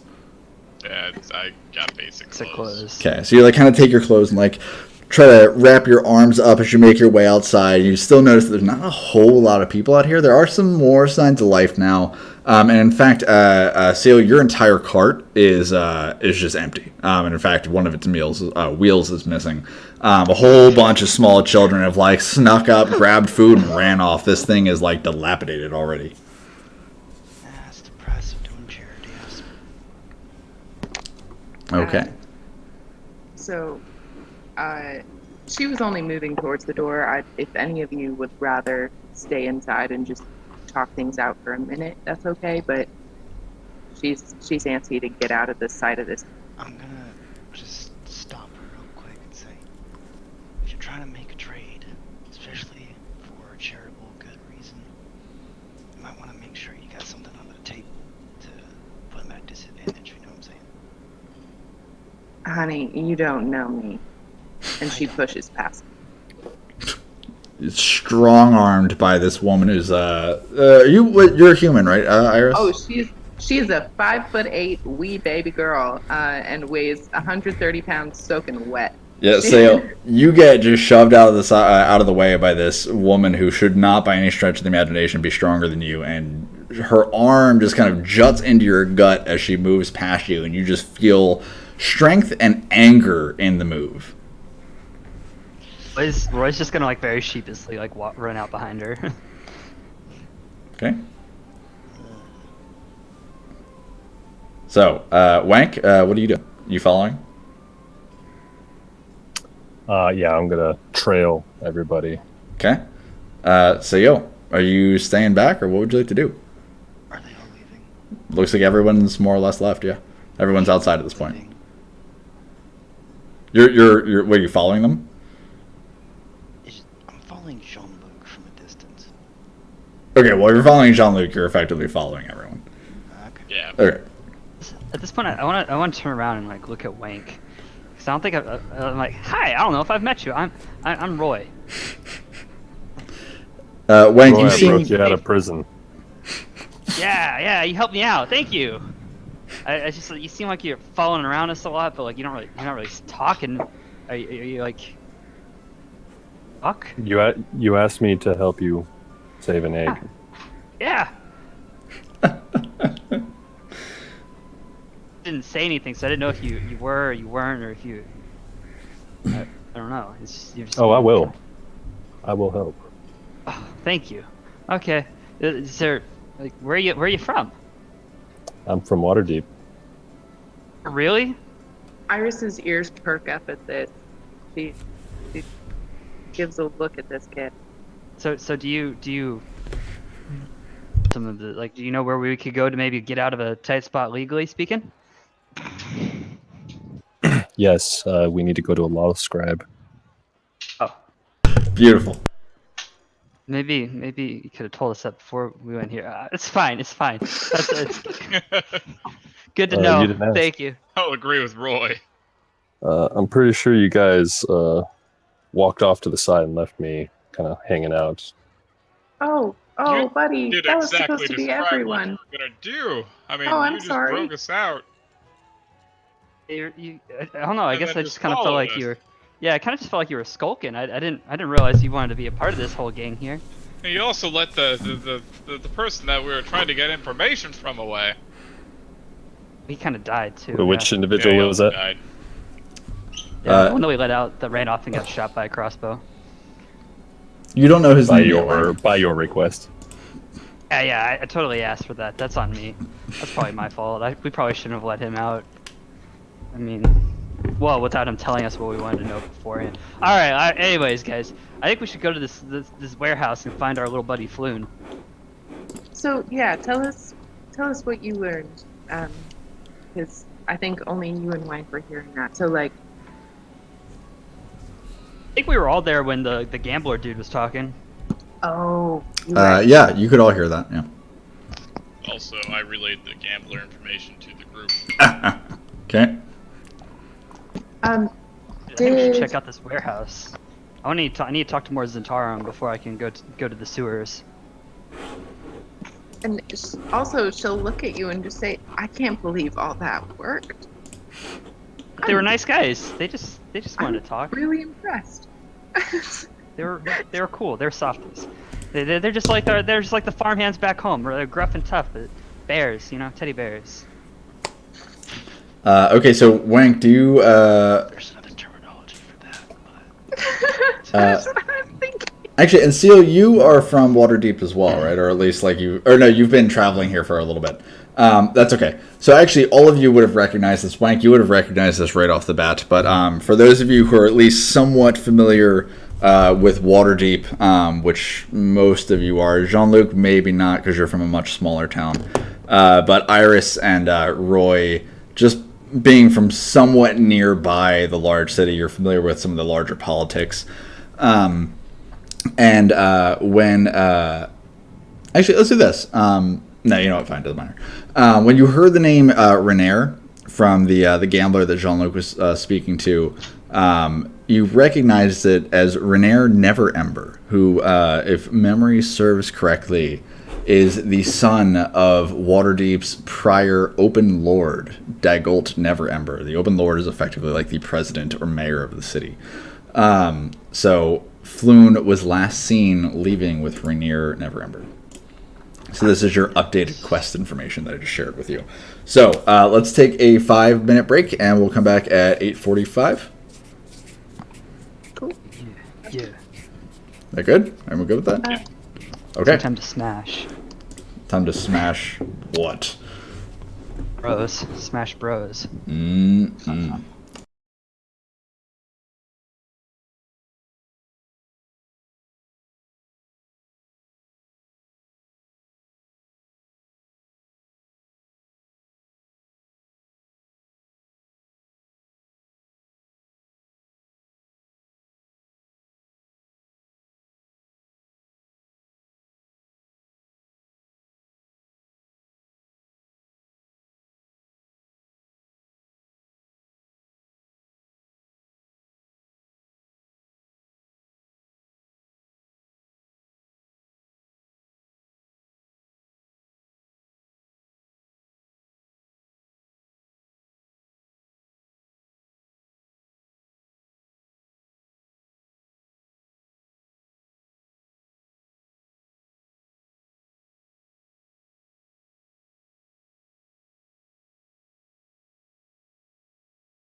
So, I think we're back. But I love Duck Hunt Dog. Are you talking about Super Smash Brothers? Yeah. God, I hate you guys so much. I want to play that game so badly. It kills me. Duck Hunt Dog is the shit. I heard he he's- was like meme tier. Yeah, he is. I love him. That actually makes a lot of sense for you. It's like literally all I play. So You can funny. like, you just like kick this can and it blows up, but like you can like, you get to like determine how many times it gets kicked before it blows up. And so like, This? it's just I don't even know how Super to Smash explain Bros. it. Duck Hunt Dog. on Smash. Soon enough, I'll be joining you guys in that. Anyway, so is everyone back? I'm back. I'm back.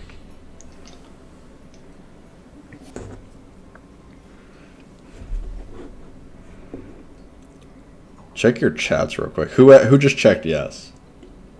Me. Cool. What did it bring up for you, Brendan? It just about 5 bubbles and I can only click one of them. Oh Oh. yeah, Interesting. Okay. a bunch of circles and I can click one circle, and then Huh. I can make it an X or a check. Cool. Well, if everyone's back, click your circle, and if not, we'll wait. I should have asked for my money back. For from the gambler. Oh yeah, 100%. I was Oh, kinda yeah. shocked that you didn't. I just thought you were. I should have tossed him the purse and be like, "Can I have my money back?" Mm-hmm. But he might have actually just taken everything. Yeah, probably. Hey, Actually, no. He was pretty. Out of all the guys that were in there, he was fairly honest. He was pretty happy with me. Yeah, he liked you. What I is mean, this? I would too if I just like you just gave him like. So Eva, Gave him, it's like, a I got vote. it. Yeah. Yeah. Did each of you see the Volo's Quest skewer dragon thing pop up? Okay, you read that, and that's all the stuff you've done so far. And as we go along, that I'm going to keep sending you a new version of it, and it's going to have updated information. That's amazing. Okay. So looks like we're still missing Rug and Wank. So let's give him a minute. Oh, Wank is here. well, check the thing on your chat, man. Come on. It's Fantasy Grounds chat. I was looking in the wrong spot. Oh, it's funny, yeah. No, there you go. See, it's really important that I have the check mark for arbitrary and capricious reasons. The real reason. Yeah. So. Okay. Noggin whiskey. So what? Noggin whiskey. Yeah. Okay, so you guys have just made your way outside of the Skewer Dragon. You've just learned that Floon has left with apparently Renaer Neverember, the son of the prior Open Lord of Waterdeep, Dagult Neverember. And you learn that as he left with Renaer, they were followed out by 5 thug-ish looking men with a winged snake tattoo on them, so you have reason to believe that they might be Zentarum agents. And you were further told that those men tend to frequent a warehouse up on Candle Lane. And if you look in our D&D chat on Discord, I sent you a screenshot, and one of the men told you where you could go to find Candle Lane, and you just have to follow Fillet Lane out to the way of the Dragon Road, and then follow that north, and you'll see Candle Lane just kind of veering off towards the west. Takes you. It would take you about 8 minutes, I believe, to get there. Yeah, it would probably take you about 15 minutes with the heavy snowfall, or the snow build up rather on the streets. Can Iris check with y'all? See if you know a way that doesn't take the main road.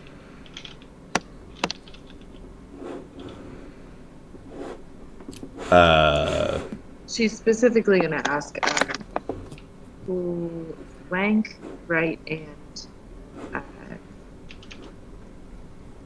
The well, she doesn't fastest know way Snell, would be so she'll ask to Wank. go up Destro. To go up what? Say that again, Mike. What is that? Oh, Zestro Street? Zestro Yeah. Street. Yeah. we can bypass Way of the Dragon if we go up Zestro. I think in our current state, that will be our best way to go. I do want to stop and talk to the gnome that we saw walk into that one store.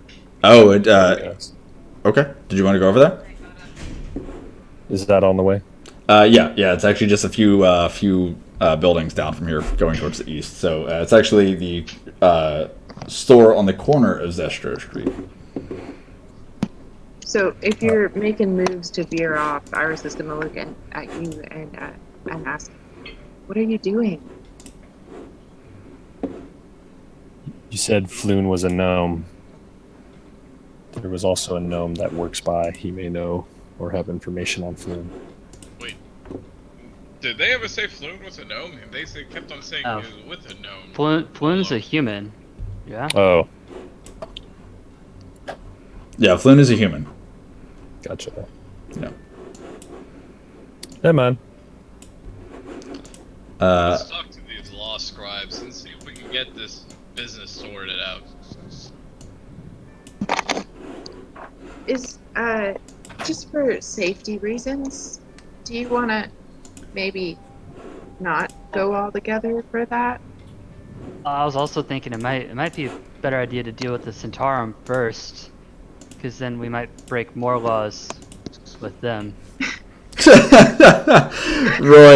Roy's like, as he says this, you can see him like kind of like rubbing his maul that's like kind of hanging from his back, and just like he's rubbing. He's like, yeah, we might do some more damage. I'm just saying, something tells me. Who are you? You have to bear. I So- don't think we have much more time, but I think you have a good. Okay, so what would you guys like to do? It sounds like we're taking the back road up to that location, the warehouse. Okay. So as you, what's your marching order, real quick? Also, how are we approaching the warehouse? Roy, do you have any ideas? Or Wank, you seem to have a way about sneaking free. And I respect that. I disagree with your decisions, but I respect your abilities.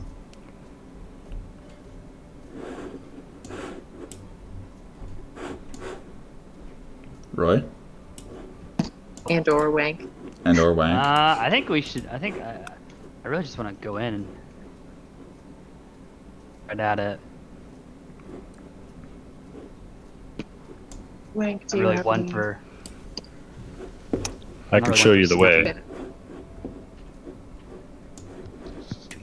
Do you have anything against a head-on? God damn it. Against a what? I'm sure you do. A head-on approach? As Roy suggested. I'm not going to barge into the lair of a thieves guild if that's what you're asking. I prefer to scope it out first. I think it's the way. Walk Okay. up and we'll just say hi to them. It'll be great. Yes. And Roy, they know your face. We'll just put it that way. The Centaurum don't. Didn't... We're not messing with the Xanathar's guild yet. Okay, you're right. That was my mistake. Okay, so are you guys saying, like, are you guys discussing this as you're making your way up towards Candle Lane? Yeah. Okay, so before we continue, give me your marching order. So who's in front? I guess Wank, you're probably in the front since you're leading the way towards the... Yeah, not most optimal, but if you're leading them towards this back alley, it kind of makes sense, right? Unless somebody else knows it. Don't think anyone else we don't know does. the way. Okay, so who's behind Wank? Or Go side, behind him. or you can be side by side with him. This is like, these alleys are pretty thin, but you can squeeze together. Go with him. I'll go next to him actually. Okay. I'm gonna chat with him on the way up. Okay. Who's behind? Iris is gonna go behind Frank. Okay. Who's behind Iris or next to Iris? I'll be next to Iris. Okay. Dindo and is like far behind. He's still following along, but he's just kind of watching you from a distance. And Philip is still just like, he's like holding on to your cloak, Jean-Luc. Seal, where are you? I'm falling pretty far behind. Okay. So we'll. Okay, cool. So you guys, start making your way up towards Candle Lane along these back alleys. And the entire dock ward is a lot of the same dreary, kind of beat down look to it. And you kind of get the feeling for what it must be like to live in a low income, impoverished area. It seems that like most of the residential homes that you do walk past have like, kind of blankets covering up the windows. Most of the windows are shattered.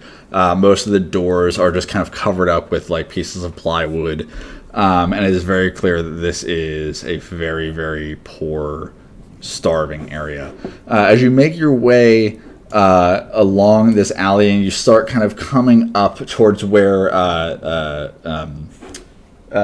Zastro Street kind of connects to the Way of the Dragon and then also like kind of runs adjacent into Candle Lane. You come across a pack of cats that are kind of digging through some garbage. As you kind of come up on them, one of them pounces out of the rubbish and it just kind of and the other cats just kind of jump out. Most of these are pretty mangy. And you can see like fleas like jumping off them. Most of them are rail thin. You actually see another like cat nearby that is just straight up dead. And there are a total of 4 of these cats, and I need each one of you to go ahead and roll initiative.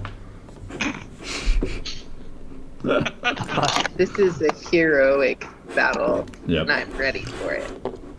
To be Where's clear, initiative? these are just cats, zombie like. These are just cats. These are just straight up cats.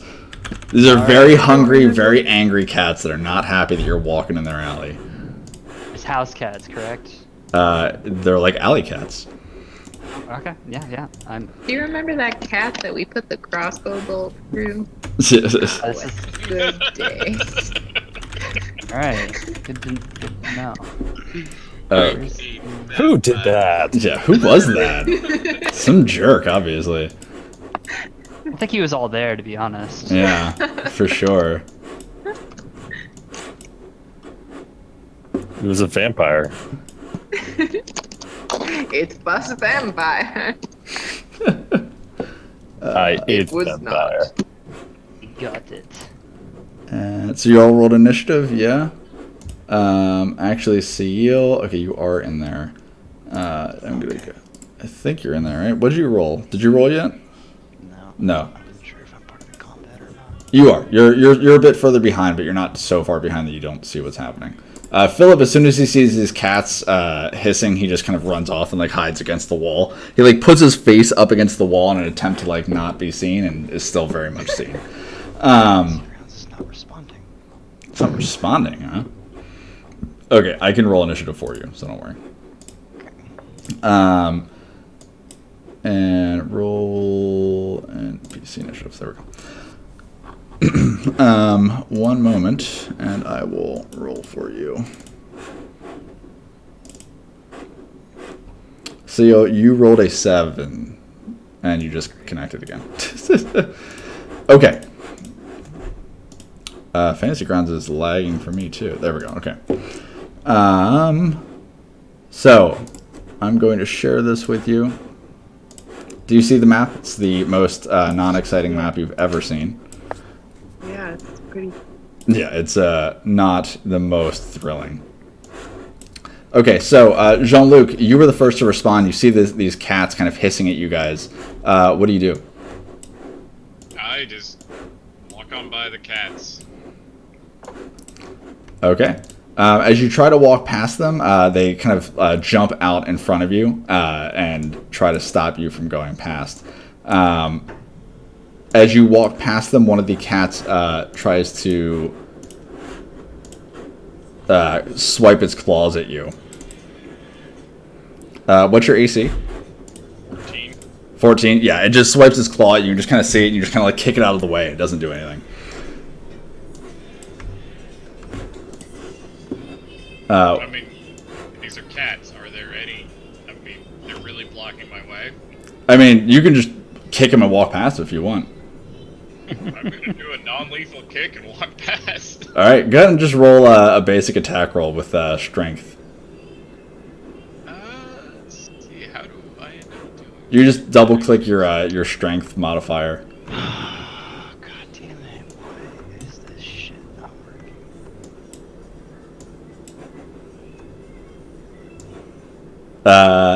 Yeah, so as you like kick your leg out at this cat, the cat just kind of jumps out of the way and it hisses at you again, but you miss too. The cat is slightly more nimble than you think. You have the feeling, though, that if you just try to brush past these cats, they are going to probably chase you down.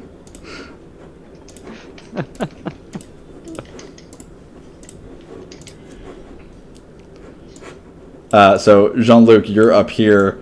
Wank and Roy, you're here. Iris, you're here. Seal, you're back here. I think that was everyone, right? Am I missing anyone? I think that's it, right? Yeah, that's it. Okay. And then Philip's off on the wall here. Just for clarification reasons, is Seal a man or a woman? Or would we have been able to tell? We were in close range. I feel like I might have been able to tell. I think it's a man.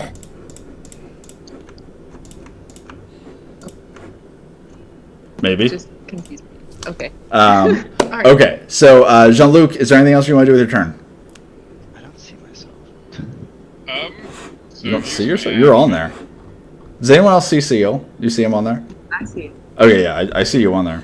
How far did it zoom out? I mean, try just scrolling your mouse It's on wheel. the map. Yeah. It's in Streets 4. It's not in Waterdeep players, it's in Streets 4. Yeah, I see the street in the icons. I see like, the other three people. I don't see Iris anymore, actually. Oh, Iris is fucking huge, I guess. Oh, there's me. There you go. You were I here. disappeared again. You disappeared again? I can see like one intersection. That's it.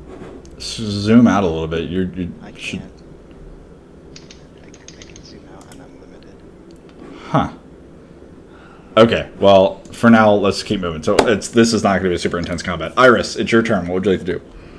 She's going to use minor illusion to make the sound of angry barking dogs. Ooh. Okay. What direction do you want it to be coming from? To be coming from down this, like, off the north alleyway. Okay. Go ahead and let's have you roll a deception check against these cats. All right.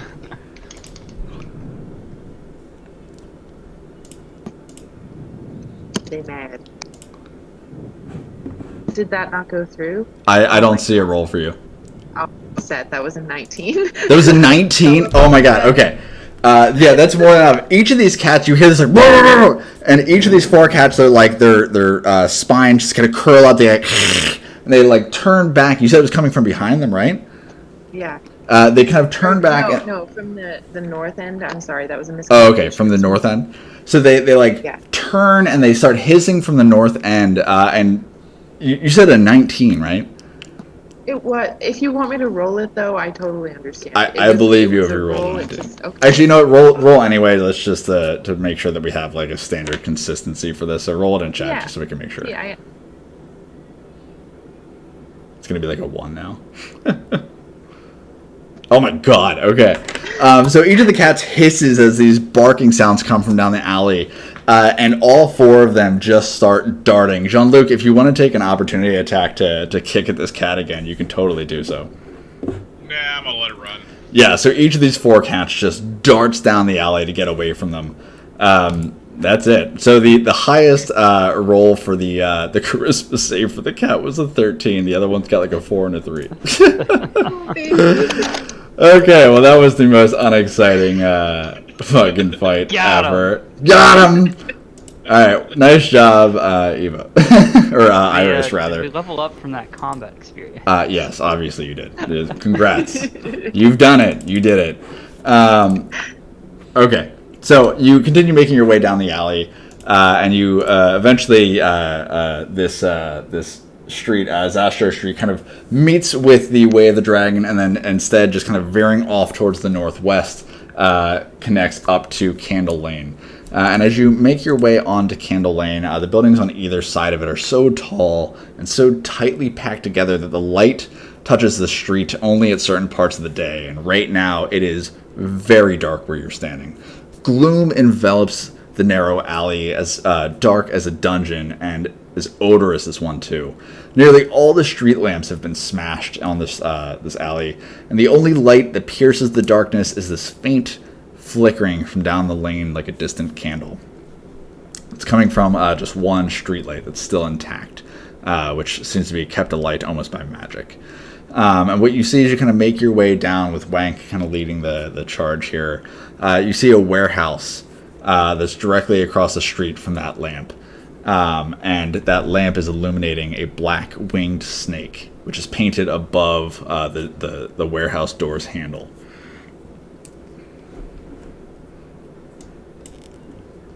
Is this the place then?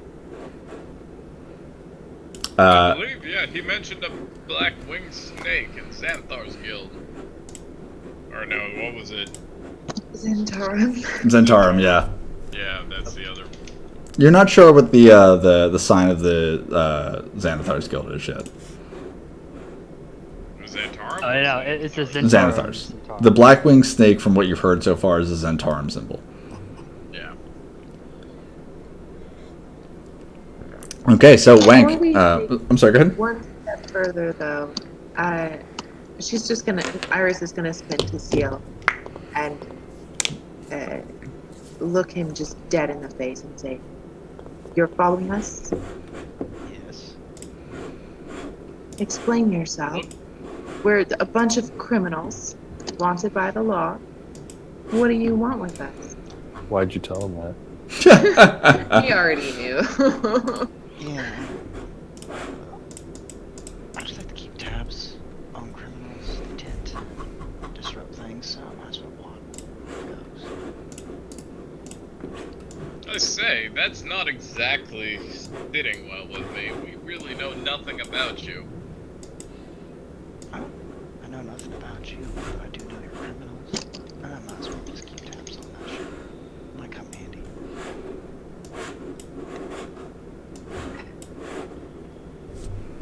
Look, if we're not in an ideal situation where Clear. You're not giving us much to trust you. we've got nothing, And you haven't given me any trust either. We're so not be the on ones your way. following.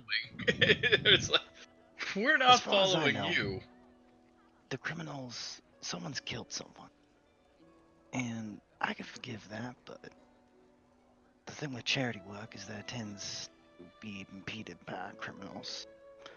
So if we can resolve this, and at least make sure there's some sort of legal restitution, or at least resolve this fucking shit, then there's less getting in my way.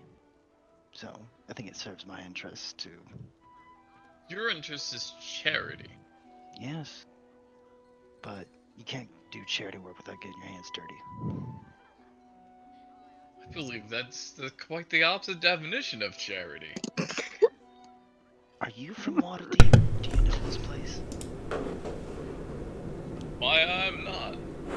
Seal, please forgive my friends and their ignorance for this city. What they're trying to say is we're looking to purge some delinquents. Guys, in he seems order like a nice to- enough fella. He's been helping us. He gave all those kids that bread. Now, who gives gifts to kids that's a bad person? He just seems really intent on helping little kids, and I like that. That's Pedophiles, but Politics, my friend, is full of good intentions of bad people. And you're we a have to right that politician now? somehow.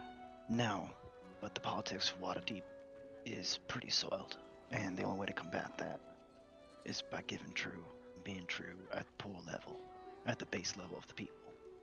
See, that just sounds like a good person, guys. Why? He has no reason to lie to us about that. Let's just. He's giving bread away. I like him. Now, my suspicion is a bunch of newcomers come in, and one of the first things I find about them is that they killed someone. Oh. Well, that kind of piques my interest. And I have to say, that is quite a hefty crime. But We never it said that doesn't we killed seem to anybody. get We had a friend who killed somebody, and we're helping him out. well. A completely different thing. If there's help to be had, do you believe this person to have good intention? Yeah, he totally did it in self-defense. He's a good guy. I can respect that. We come from a stand our ground state. You know what I mean? We just when a man comes at you with a sword, you have to strike back, right, with equal or more force. You can understand that, right? While they're having this discussion, Wink's gonna look around. He's waving a sword around. What do you expect to do? Just gonna let him chop you up? No, you gotta defend yourself. All right. So as they're rambling about stand your ground laws, Wank, so you guys have made your way into like this small kind of like entryway to this area. Like the street light kind of illuminates the door, and it's just kind of blocked off by a small gate. You guys have made your way into that and are looking at the door with the snake symbol above the handle. And as you kind of look around, you see a couple of windows looking inside, and like as you kind of peer into the windows, go ahead and make a perception check for me.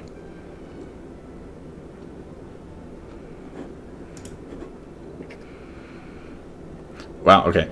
You see a number of different like crates and other things within the warehouse, but Wank, more important than what you actually see in the warehouse is what you hear. And as you guys are fairly noisily talking outside and making a ruckus about stand your ground laws and about who this stranger is, within the warehouse, Wank, you can hear these kind of loud kind of clattering and clamoring sounds, and you kind of hear this like as these things inside seem to be kind of rustling and kind of moving crates and barrels out of the way. This fucking program sucks ass. All right, guys. I think we just need to walk through that door together, and get our Roy. floon back. Gosh. Roy The only just person runs who's heard forward. anything is Wank, by the way. I wanted to do this anyways. And Roy's just gonna run through and kick open the door. Jesus Christ. So go ahead and do me a favor and roll an athletics check. I got your athletics right here, sir.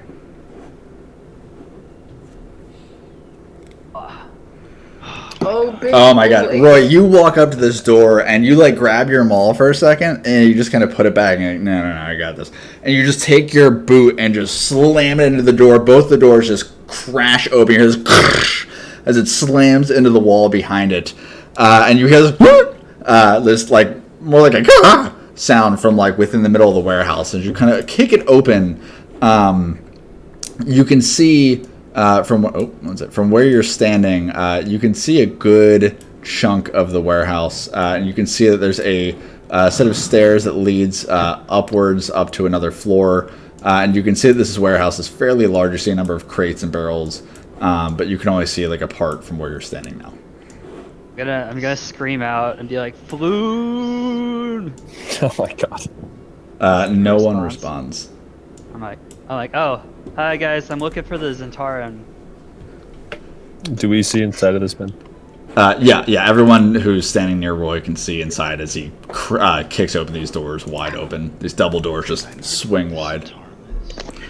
Iris briefly can't see because her hands are covering her face. Did anyone respond to me saying I'm looking for the Zentarum? You hear nothing in response. And Seal, you are familiar with the name Centaurum, and you're familiar with the idea or the concept. You know that they are supposedly a black network, possibly mercenary guild or maybe some type of political guild, but you're not exactly sure what they are, who makes up the organization, or what they try to do. So as you kick open these doors, you see tables and chairs that have been carelessly tossed across the floor, and the corpses of a dozen men lie along the walls in here. Their rapiers. It's not fitting. Say what? Yeah, I know. I gotta. It's really. Let's continue. So the corpses of a dozen men lie along the walls. Their rapiers and daggers lying nearby, and on the north side, you see stairs that rise to an open level above. That's all you see for now. Wank is going to go up and run up the stairs. inspect some of the bodies. Okay. As you kind of make your So Roy, you're running upstairs. Yeah, up the stairs. Okay. To the second level. Gotcha. And Wank, what were you doing? I'm going to walk in behind Roy and just take in what this lower level looks like. Gotcha. Okay. Yeah. And then make my way to the dead soldiers. Gotcha. And Iris and Jean-Luc and Seal, what would you guys like to do? Stick to the plan. Okay. What plan? Follow him in. First. Iris is gonna. Can she tell what killed the pilot bot? It looks so. Okay, so as you guys make your way inside, Roy, you run upstairs immediately by yourself, and I'll deal with that in a moment. But Wank, Iris, and Jean-Luc, you apparently are following the plan. So I'll say that Jean-Luc, you're kind of hanging out with Seal, Wank, and Iris, and as you kind of make your way around to the bodies, it looks like many of them have deep gashes along their chest and their guts. And many of them, actually all of them, are wearing black clothes and black leather armlets or armor pieces. And you can see each one of them has a black winged snake tattoo on their forearms. There are some rapiers kind of laying around and a few daggers. If you want to take any of them, there's 3 rapiers and 1 dagger that actually seem intact. There are others that are broken. Wank is going to take 2 of the rapiers. Okay. I'll ask Wank if do you know who those people are? Judging by their tattoo, these are Xanthirum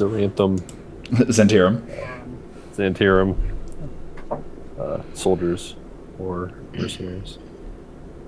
No, who attacked the Centaur? Well, What is bizarre is their own people. This is their base. No, This is their. attacked them. Like who would attack a goddamn shadowy mercenary guild? And so as you ask that very question, Iris is still looking around, and she finds a couple different human and kinku bodies strewn nearby, also along the walls. Each of them has a tattoo of a circle with 10 spokes coming out with a circular orb on the end of each one.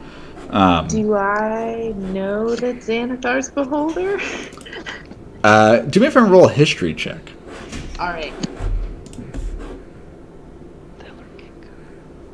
They're bird people. They're goddamn menace to society is what they are. World would be a better place if they were wiped off the Shit. face of the earth. Iris has never heard of a beholder. You have no idea what that symbol can mean, Iris.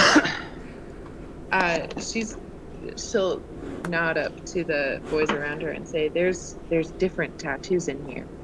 It's not just, I'm sorry, I keep forgetting the voice. But she will indicate that it's not Zentauran bodies. We have a map of the place, or Oh, I'm sorry. I always forget that I actually have to share this with you instead of just, you should be here. Yeah. Sorry. My apologies, guys. So Jean-Luc, you're over here. Seal, you're kind of over here with them, and Roy, you are over here. Sorry, no, actually, Roy, you went upstairs. Wank, you went.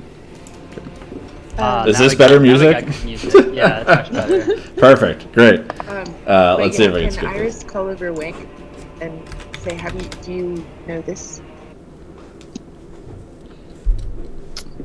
Wink will come over and identify or look at that tattoo. Because there were a couple bodies, right? So it's more than just like one person with sick ink. It's like it's a pattern. Yep. So Wank, you went over to look over at the body? Yeah, to see what she was pointing at. Gotcha. So as you walk over and you look at the body of the summer humans, and there's two dead Kenku over there as well, you two notice the circular shape with the 10 spokes coming out. Go ahead and roll a history check for me, Wank, to see if you recognize what this is. Okay. And can you reshare the map? Absolutely. There you go. Ooh, I'm screwed. Okay. Okay. Oh, well. So you don't actually know exactly what the symbol represents, but what you do remember is you saw this exact symbol on the old Zoblob shop earlier this afternoon in Filet Lane.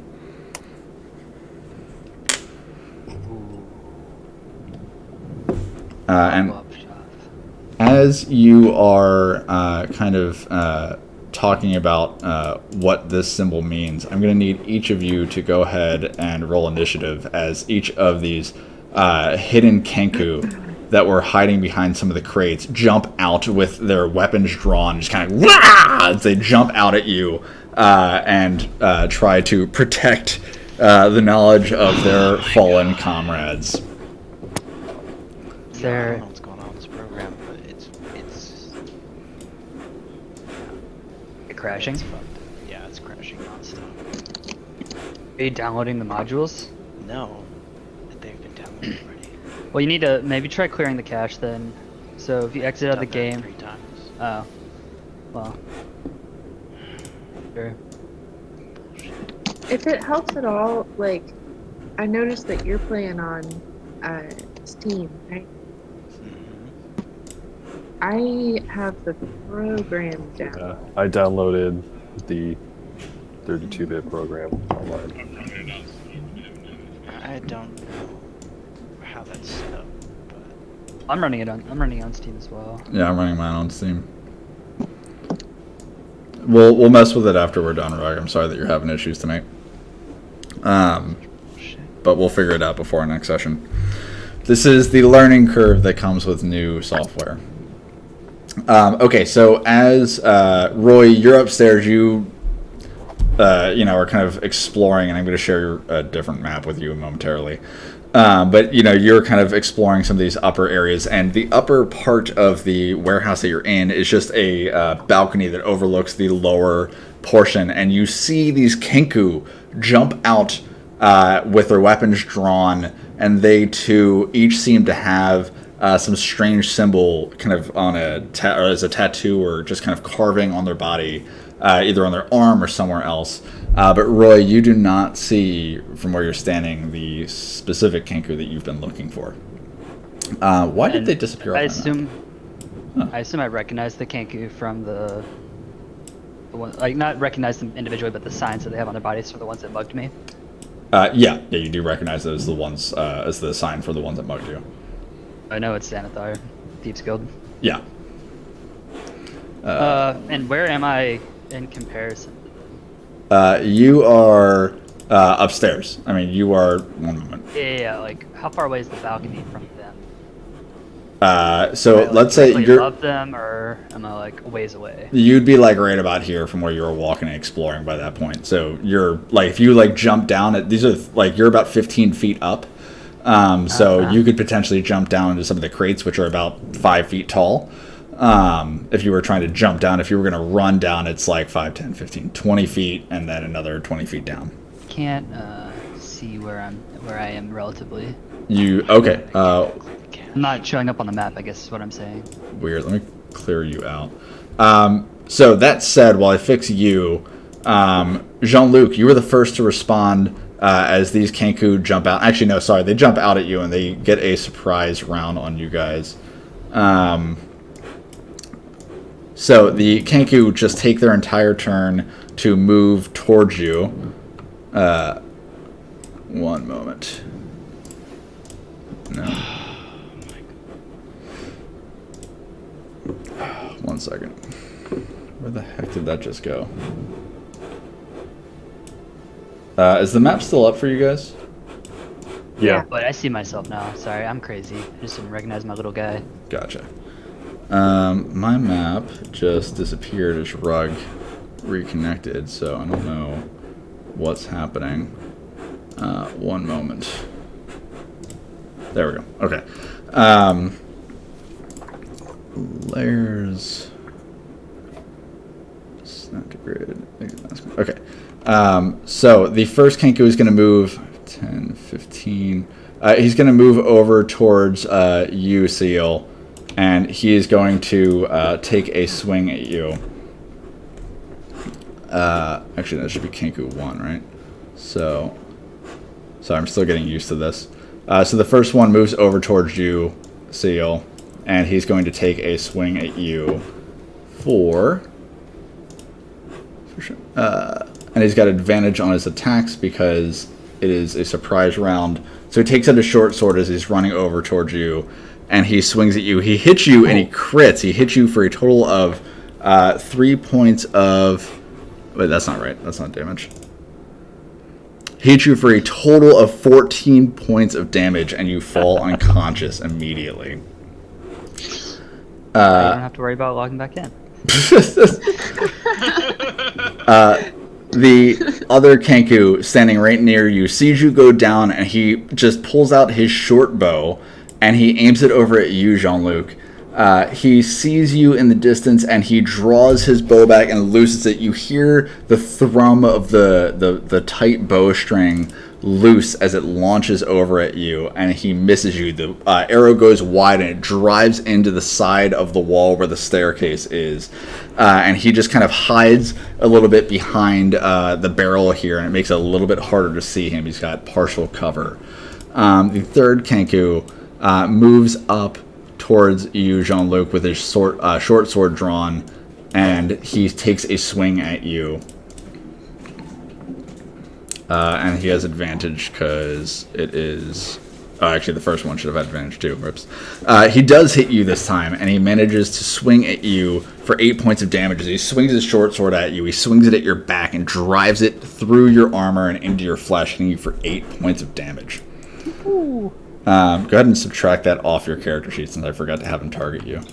And the fourth Kenku runs over towards you, Wank, and he too has his short sword drawn, and he swings it at you. And what's your AC? 13. Wow, okay, he hits. The short sword drives into your stomach, and you see it, and you try to dodge out of the way, but he gets the jump on you and hits you for 6 points of damage.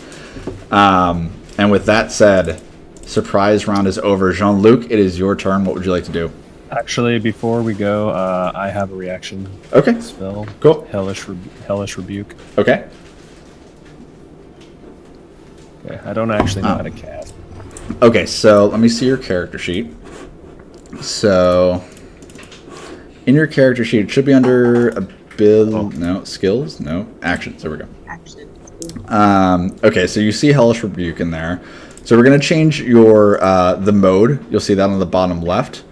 We're going to change your display actually to actions, and you're going to see some buttons pop up next to Hellish Rebuke. And one is going to be a roll, and one is going to be a damage. So what do you actually have to do with Hellish Rebuke? It's got to make a dexterity saving throw, and then 2d10 fire damage. Okay, so first things first, when you're going to target the creature that you want to hit, and you are going to click on your token, then hold control. That was me. You were actually over there first. There you go. So click on your token, Wank, then hold control, then click the target, And then you don't have to do a save because it's just the same thing every time. That's just so you know what it is. Click the red blood drop. There you go. Okay, so, and what is it? It's flames explode out of you, right? Is that what it is? I'll have to look it up. That's so cool. Okay, so as this Kenku drives its short sword into your stomach, you kind of and you just take a step back for a moment and you look up at it as it pulls the blade out of your flesh. You just point your finger at it and snap your fingers, and much like Seal's attempt to casually light his cigarette aflame, yours too explodes violently, and the Kenku ignites in violent flames, and you just hear it and just falls to the ground. Its feathers burning, and by the time it's done and the flames go out, it looks like a rotisserie chicken. Oh shit. That thing is El Deterino. So it was 9, right? Okay, so he's dead. Great job.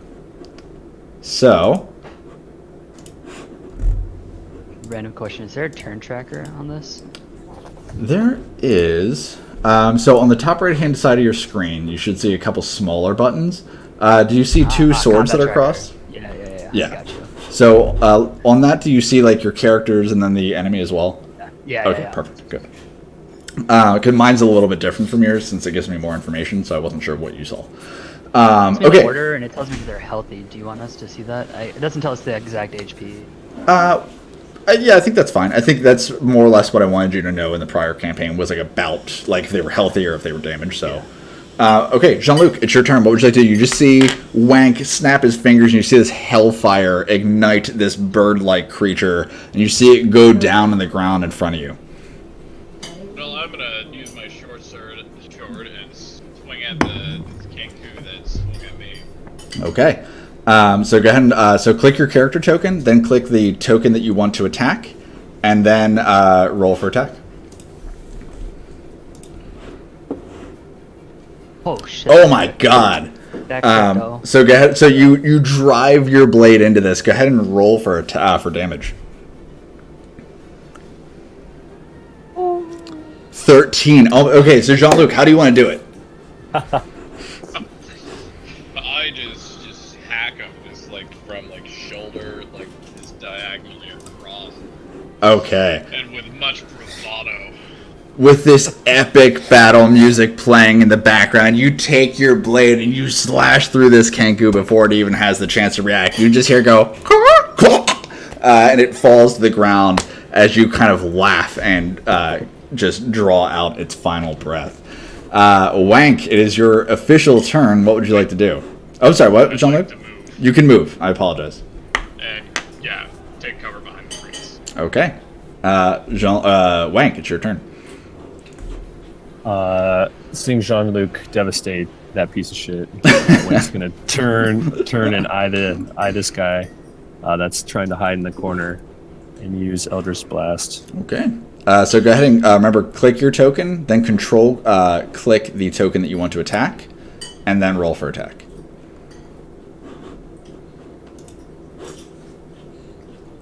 And that's a hit.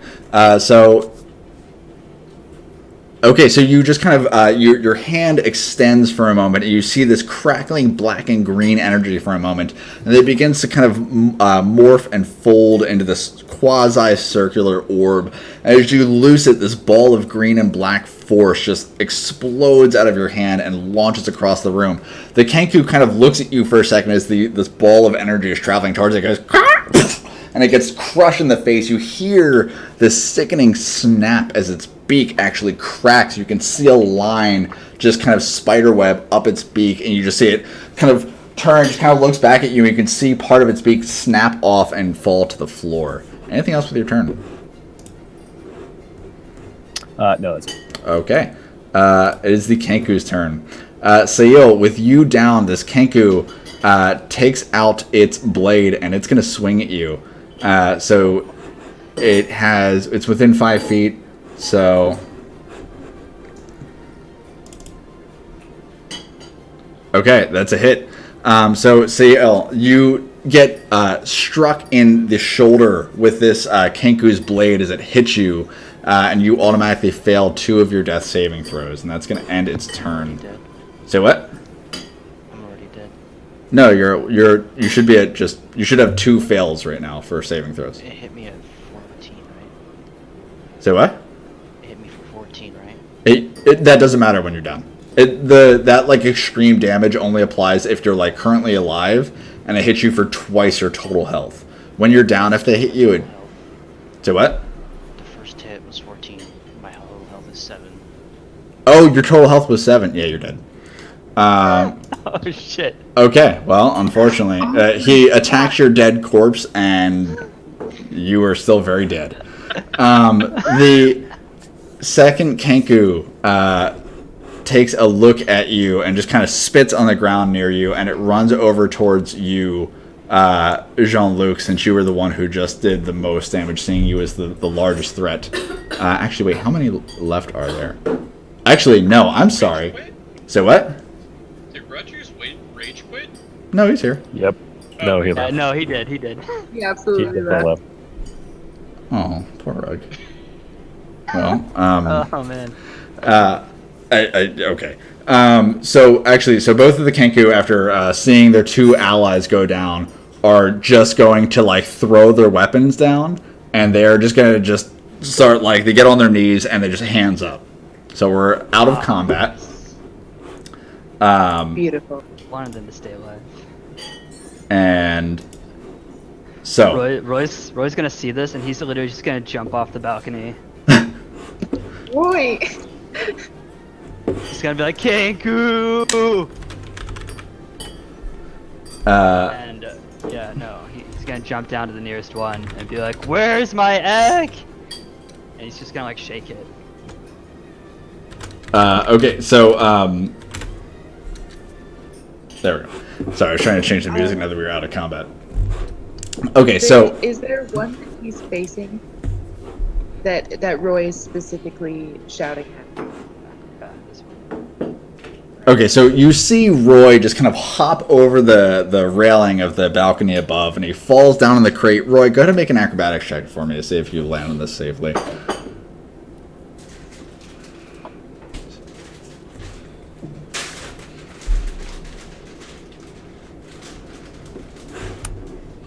Ha. Oh, there. Okay, so you jump over the railing, you land on this fairly tall crate that's stacked on top of another pack of crates, and you land on it, you roll over the crate, land on another smaller crate just next to it, and then you hop off onto the ground. As you do so, you pull out your maul and you scream at this Kenku's face, "Where's your egg?" The Kenku just looks up at you and just and it doesn't seem to respond right away. I shake it. I'm like, "Where's the egg that you stole from me?" Go ahead. What was that, Iris? So like, while he's approaching this, do you mind if I target or trigger the detect thoughts, the amulet? Can you remind me what it does again? Yeah. It activates the detect thoughts spell, and I will link that to you. Okay. And it just, yeah, link it to me, and I'll be able to. Is that your special item? Yeah.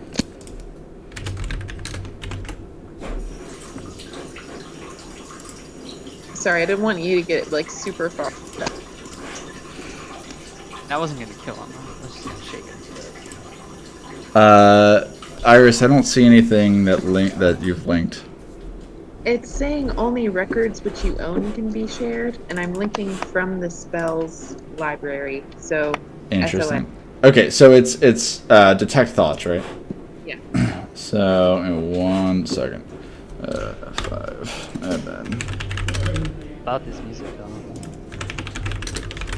You know, I keep trying to put it on the tavern. I really don't like Rhythm Bot. Okay, so. Music's lit though. Say what? Oh, is it? I'm glad you like it. Okay, so.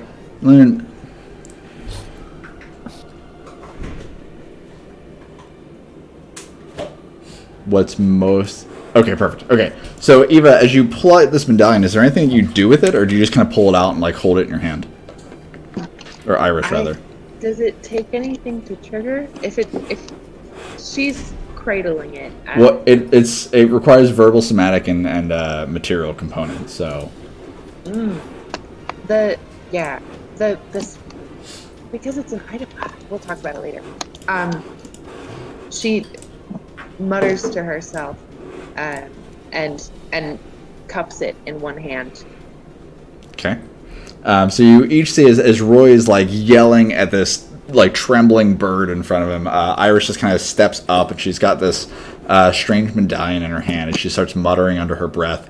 Iris, I'm gonna go ahead.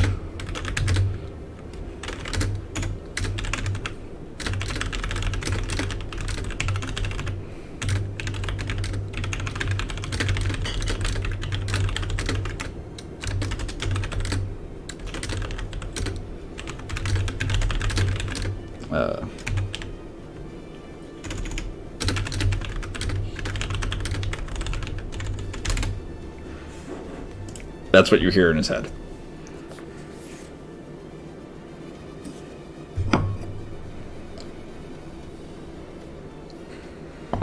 Awesome. Thank you. Okay. So Roy, can you remind me what you were yelling at this bird? Oh, actually, Roy, go ahead and make an intimidation check. That's what I wanted. Intimidation. With advantage, because these things are terrified and they've just seen two of their friends. One of them get roasted, literally, and the other one gets slain. So go ahead and roll one more time for advantage. Yeah, this bird is shaking, but it seems to be trying to like use the fact that it looks terrified to its advantage and says nothing in response. Actually, I'm sorry. No, what it does say in response is it says in this really kind of scratchy voice that doesn't seem to be placed with the bird. It just says, "No time to loot the place. Just get him to the boss." And then he doesn't say anything else. Like, tell me the truth. Where is my egg? Did you take it to Xanathar already? He doesn't respond. He's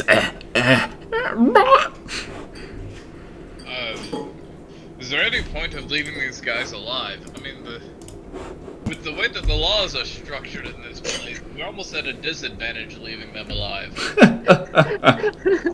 Just wait 1 second. And Iris is going to hold on to her concentration for another action. Okay. Why were he... no, I remember. And ask, where is Floon? Did we have a last name for him? Blagmar. Where is Floon Blagmar? And then she will remain sort of at that same level of his thoughts. Okay. So as you ask about Floon Blagmar, go ahead and roll an intimidation check for me as well, Iris. Sure.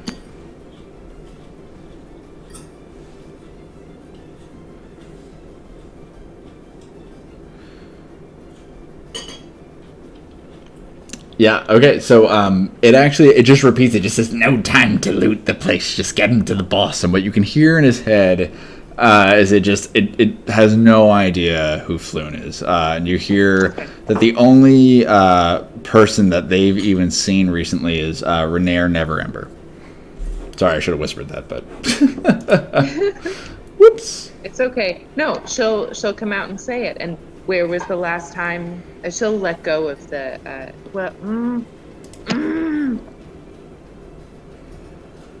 Shit. At this point, Roy's like losing patience with this Kenku. He walks up. He walks out and pulls out his maul. He's like, "You're gonna tell me where that egg is, and you're gonna tell me where Flume is, or I swear to God, you're gonna regret it." And I don't think he can speak, Roy. Kenku can fucking speak. They can speak. And then Roy, their heads are saying different things than what their mouths are. Oh fuck. Of Kenku, and he crushes that first one's skull. Oh shit. Okay, yeah. So Go ahead and roll an attack with with advantage. And Jean-Luc and Wank, as you guys are seeing Iris and Roy interrogate these guys and Seal's dead body is lifelessly on the ground near you, what are you guys doing? I am going to use one of the corpse's clothing to clean the blood off my sword and any blood that may have accumulated on my hands. Okay. As you kind of grab onto his clothes, it's pretty clear that they're not very high quality. They're effectively potato sacks, and you just kind of smear it off your blade. Wank, what are you doing? As they were intimidating that first Genku, I was going to walk up to the second one and just take my daggers out and stab him. Oh, shit. No, jeez. I was already going to do it. I'm just going to meta real hard here for a second. You might want to keep talking to them as some DM advice. If you want to kill them, go ahead, but... Kill one and then use that to... Alright, I'm going to hold it to his throat. How big are these things? I mean, they're fairly, like, they're normal humanoid size. Like, they're like 5'5"-ish. 5'5". Okay, well, he's on his knees. I'm going to cast Minor Illusion and put, like, a box around one of these guys. Ooh. Just to, like, intimidate him further. Okay. Yeah, I was just going to say, Roy, do me a favor and roll damage.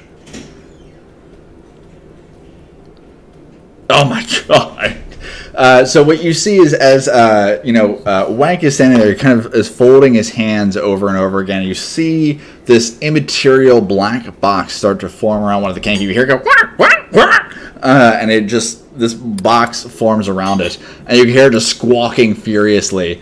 And as he does this, you see Roy just say, "I'm tired of this!" And he swings his maul down, and this is the Kenku that had part of its broken beak. And its head just gets absolutely obliterated. Brain and bone matter just kind of explode from where the maul hits it. Iris and Jean-Luc, you are just kind of splattered with blood and bits of brain as it explodes. The rest of the Kenku's body goes limp on the ground. After I do this, I like turn and I like raise my maul to the other Kenku, and I'm like, "Tell us what we want to know." The other Kenku can't even see you. It's inside this black box. There's no bars. That's unfortunate. I don't know. Well, Wank, what did you want to do with that box? I'm gonna wait until it freaks out, and I'm gonna turn to Iris and say, "Use that amulet one more time." Okay. Before I do, I want to clarify with Ben something. Sure. The charges. If I was reading the spell right, holding at that same level, continued use. But would you want me to expend a different charge to apply it again? Yeah, if you were using it on a different target, absolutely. Excellent. Well, okay, but this is the different target, yes? Yeah. So the first target, his thoughts went silent when the maul exploded his brain matter. There's not just like little bits of electron. No, he's dead. So the final Kenku, as you are holding this amulet out, kind of muttering under your breath, you hear it just saying, "I don't want to die. I don't want to die." You hear it in this like very calm, steady voice that you have a feeling might have been once his own, but you're not sure.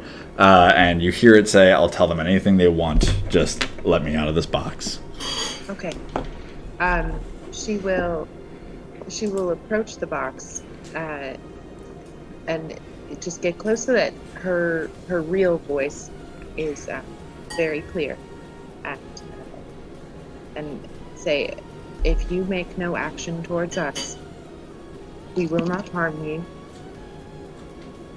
We need information, and you're the best we've got. You just We hear can it let go. you out of this box. You can hold yourself. Is that a deal?" It just kind of. Okay. Wank, he's good.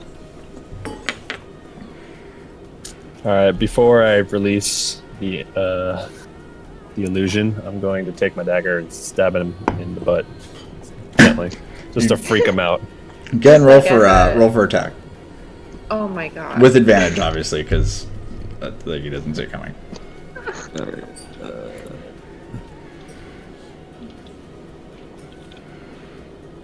Alright. You can choose to knock him out if you'd like, since you're doing it with melee damage.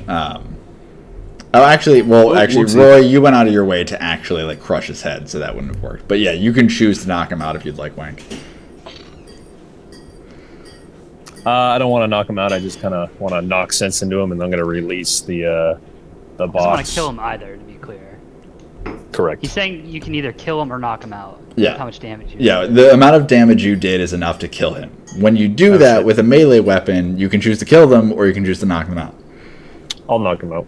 Okay, you drive your dagger into the box, and like the illusion immediately fades. Its eyes kind of go, and it just goes, and it just falls to the ground. You realize as soon as your dagger pierces into its flesh that you're probably going to kill it. You pull it out before you pierce any major organs, but the Kinku is very clearly asleep right now. Not asleep, unconscious. Whoops. Iris is just gonna, again, hand right over the face and just turn to Wank and say, just... I'm not mad, I'm just disappointed. Scum like this don't deserve to live. They've given us nothing of any relevant information. I need his information so I can find my egg. Yeah, be that as it may, he has the information that we need both for Volo and for Roy. And she will turn to this Kenku and use Cure Wounds. But she'll look around and say, no more of this. Is this clear? Yeah. I'm gonna roll my eyes and be like, yeah, sure, whatever. And I'm gonna go search the dead bodies and try and loot them. Wank, as you kind of make your way over there, you hear this kind of coming from like near the stairs. Iris, go ahead and roll for Cure Wounds for me. Jean-Luc, what are you doing as you watch your allies and friends slaughter these Kenku? I am just watching with curiosity at this point because I'm not entirely sure what direction everyone wants to go. Okay. So Iris, you place your hands on this avian creature, and its feathers feel incredibly dirty, as if it hasn't bathed in quite a long time. And you mutter a few words of power. Is there anything you say or anything that you do as you heal this character or this creature? Is this flavor text that I'll insert later is what comes out of Iris's mouth? And flavor text that she'll insert later comes out of her mouth as this magical aura releases from her fingertips and washes over this bird's body. You just hear, and it just lets out this gasp of air, and it just kind of takes its feathers and its like wings and pads where the hole of the dagger was, and it just cries out in pain. And it looks up at you and just covers its face with its wings as if trying to protect itself. What would you like to do? And Wank, you are very clearly hearing these sounds of ragged breathing coming from underneath the stairs at this point. You kind of explore. Okay. Does it come from the left side? Or the right side? You're not 100% sure, but I mean, there's only really one area that could be underneath the stairs. So it's like the eastern side of the stairs. You have seen like a kind of sliding door over by the stairs before. All right, I'm gonna walk past and kind of lean against the wall. Be over here. No. Okay, as you place your ear against the wall, go ahead and roll a perception check for me.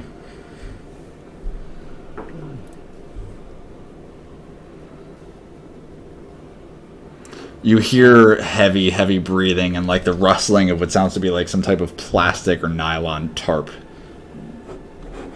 Okay. I'm gonna lean my back against the wall, kind of where the door knob is, and knock a couple times.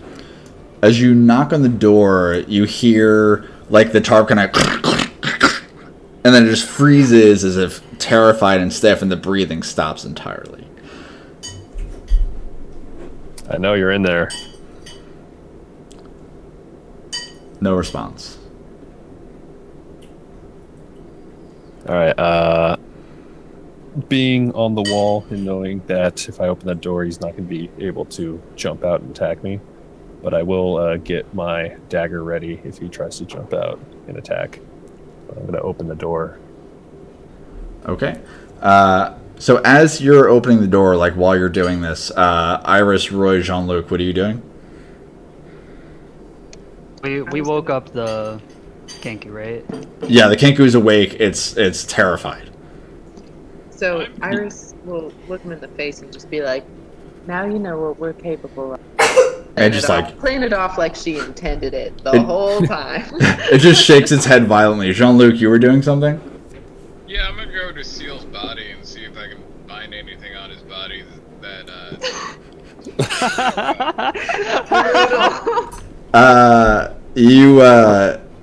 I'm not gonna loot him, but I'm at least gonna see if do you get any clues to why he actually was here. Does he have a copy of his backstory on him? No. You find a pair of or a ring of keys, and you find a small notebook. And as you kind of open it up and flip through it, you see a couple different recipes written down for different types of bread.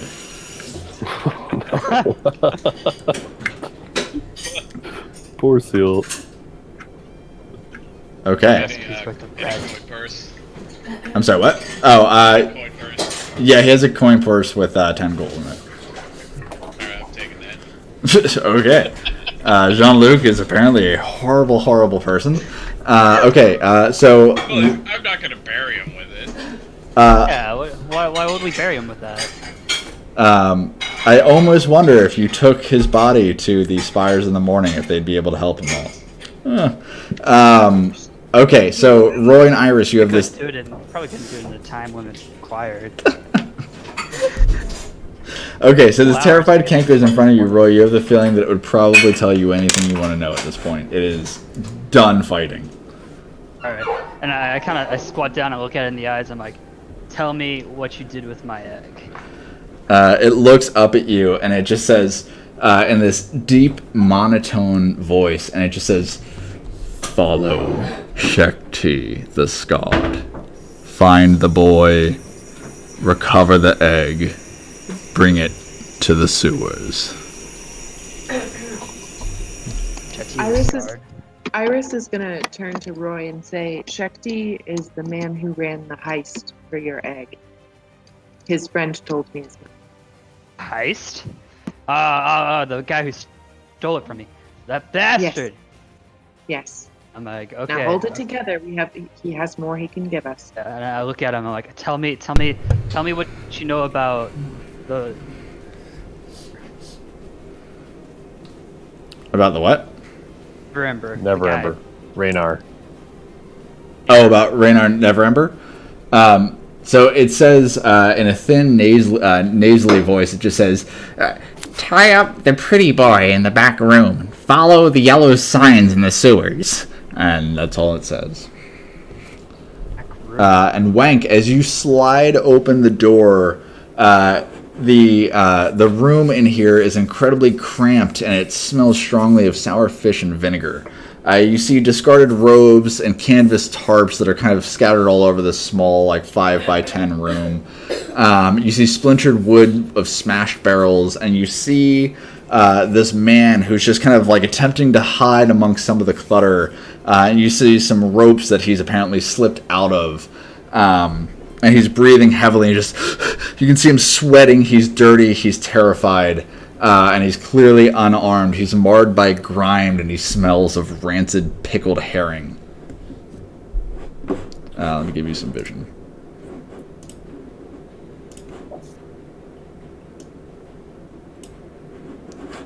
Okay.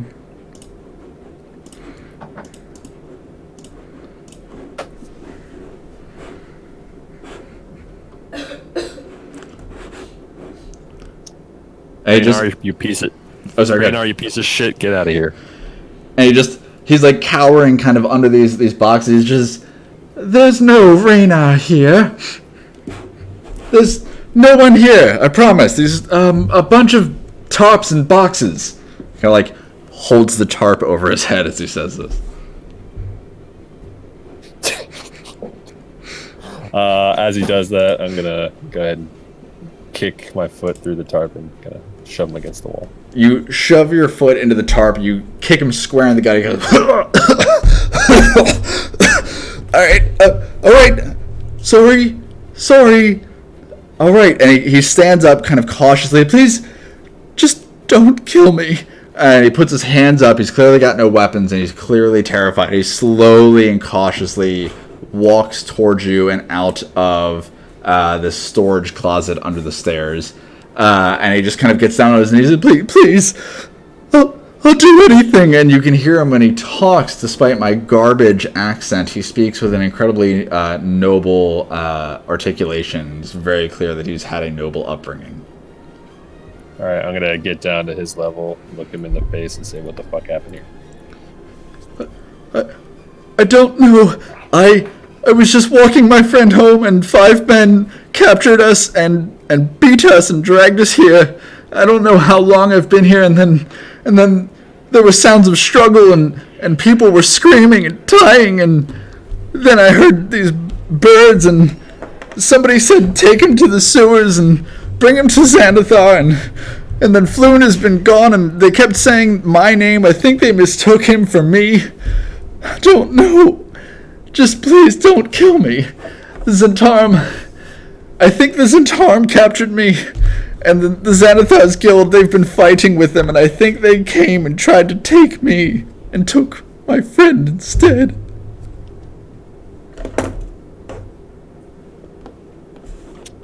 You let your friend get captured instead of you?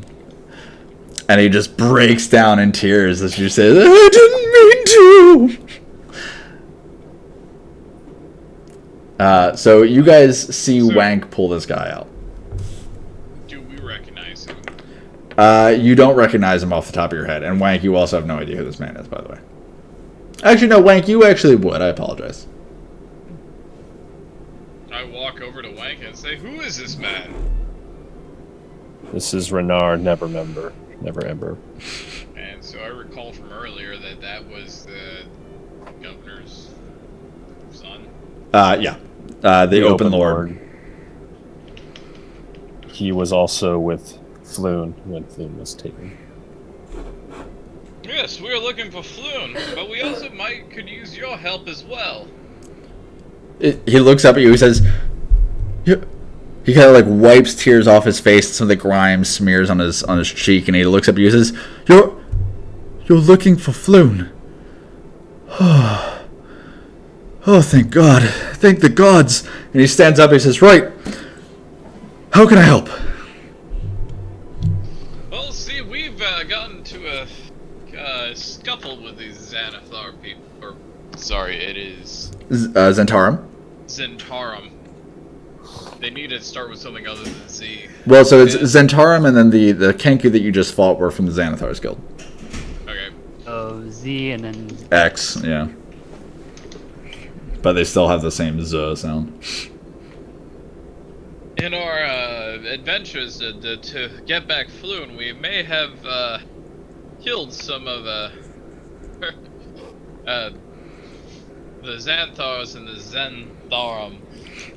And we may have found ourselves on the wrong side of the law. He looks at you and he goes, "Oh, well, I mean, that's a rough situation, my friend. But if you found yourself on the wrong side of the law, I suppose today is your lucky day. If you are attempting to rescue my friend, and indeed you've rescued me today." And he kind of like leans over to you, Jean-Luc, and he says, "By the way, your friend is very scary. I could not tell if he was trying to kill me. He still might look like he wants to kill me, but you seem like a great group of people, minus him. But today is your lucky day. You have saved me, and if you're trying to save my friend, I can help. First things first, if you're in trouble with the law, especially for killing these scoundrels, I can clear your name. The Never Ember name carries great weight to it.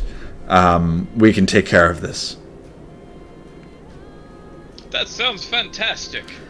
Great. Is there anything else I can help you with? A ration or like some water? You said you might have been down there for a while. Yeah. I will take anything you can offer. And in fact, if you were going to rescue my friend Floon, I would like to go with you as well. If you could give me a weapon, maybe one of these rapiers that these fools carried on them, and I will go with you and help you rescue my friend. Because, as far as I can tell, he was taken and put in danger because of me. The Zentarum thinks that my father embezzled a large amount of gold while he was the Open Lord here in Waterdeep, and that he hid those dragons somewhere within the city. They think that they can find it by using an artifact called the Stone of Galore, which was in the hands of the Xanathar Guild until recently. Apparently someone stole it. The Zents thought I knew something about all of this, but I don't. My father and I haven't spoken in years, and now all of this craziness has dragged my friend into danger. That stone isn't a egg shape, is it? I'm sorry, I'm not sure, but perhaps. I do not know. Okay. I'm gonna step up close to him and pull out one of the rapiers that I took from him. He takes a step back as you do this. Handle to him, but I'm going to look at him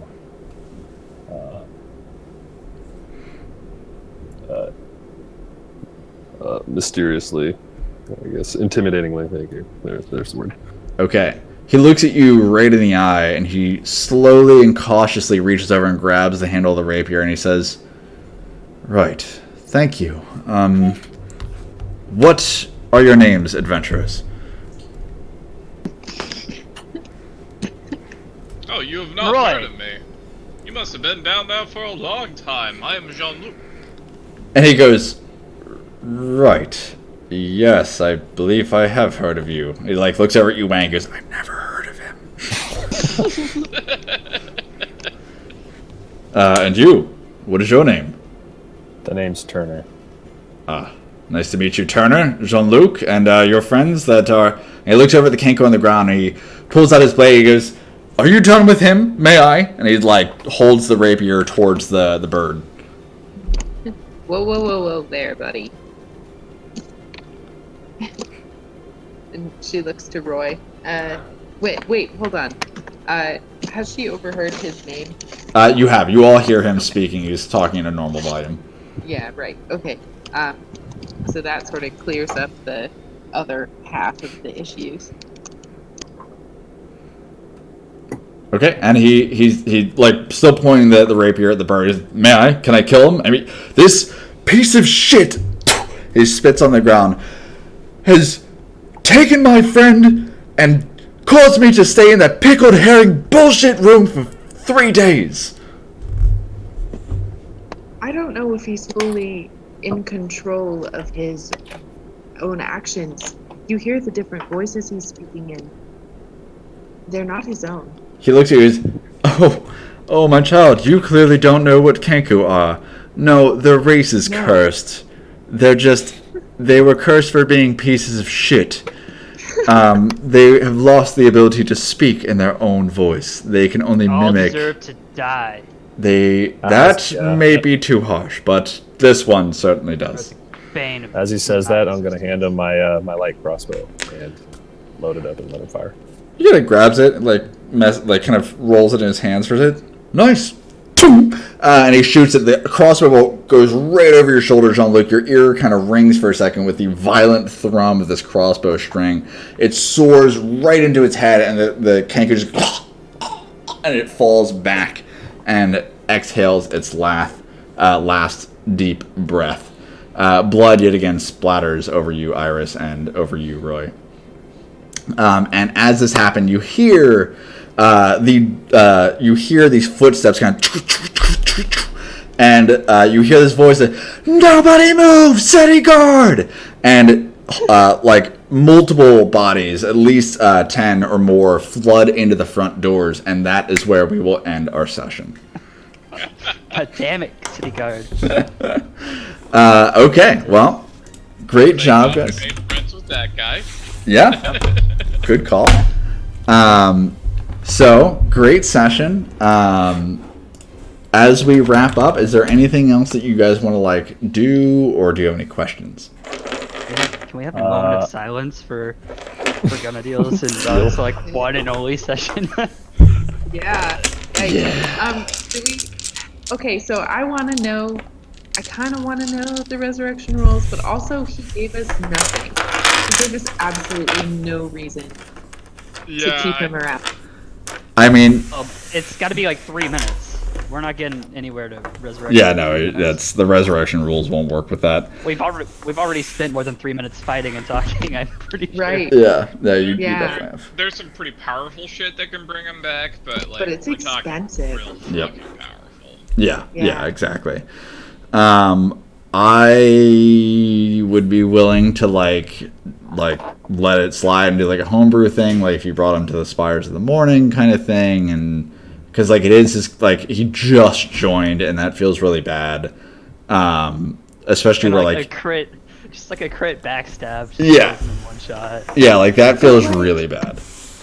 Okay, but roll back to the conversation we had in the street, trying to give like, why are you following us? Mhm. Give us some indication that you have good faith, and He kind of gave us nothing for that, Yep. so I don't know if necessarily. It was like, he was a bread man trying to make the world a better place, guys. Yeah, so I'll let you guys decide what you want to do with it. I will say that if you bring him to the Spires in the Morning, the clerics will be willing to try what they can to do something for him. And like to balance what he didn't give you with what he did indirectly give you, Seal is very clearly like a good person. It's very clear that he's a philanthropist. Dear God, it's very clear that he has good intentions from the fact that like he was trying to feed the poor and the needy. And in all fairness, he didn't give you anything. So I get that. So you guys have to make that decision yourselves. Do what you think your characters would do. And I'm not going to force you to do anything. But know that if you want to do that, the option is there. And do you guys mind if we discuss that like vocally right now? Because I don't want to leave a text trail. It makes me feel like garbage. This is being recorded. Oh fuck This is me. being streamed. I can end the stream. I can end the stream now if we want to discuss this. It's past my bedtime. I don't really care what you guys do with them. And Actually sounds like a Wayne Turner thing to do right Yeah. now. That's not about right. Also, this Kenku is dead. Blah. All the Kenku are dead. Yeah. The Kenku. Yeah. I'll let you guys mess around. I'm gonna hang back in the shadows as all these guards come in and light a cigarette. And kind of just Such an that they can't edgelord. see where I am. Okay. Dude, Wank. First of all, I can't say his character name without like smiling. It makes me so upset. But MVP, like, good job. He's a solid character. Yeah, I like Wank. He's been doing good stuff. Wank. Yeah, Wank he's a- skulks. He skulks like nobody I've seen skulk before. Wank, aren't you unconscious? Didn't you take? How much health I do you took have? 6 and I took 6 and my max is 7. Huh. My Hey, he's total. not unconscious. Huh? For some He's reason heavily on my sheet it says you're unconscious, and I don't know why. Because it says that you took 6, and it says your total is 7. So I don't know what.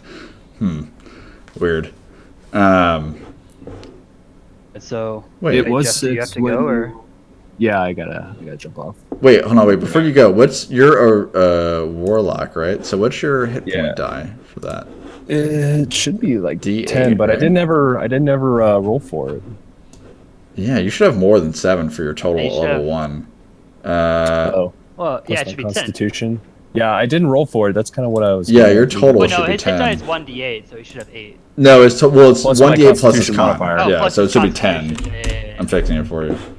Okay. Yeah. Okay. Okay. Sorry. You can run if you gotta go.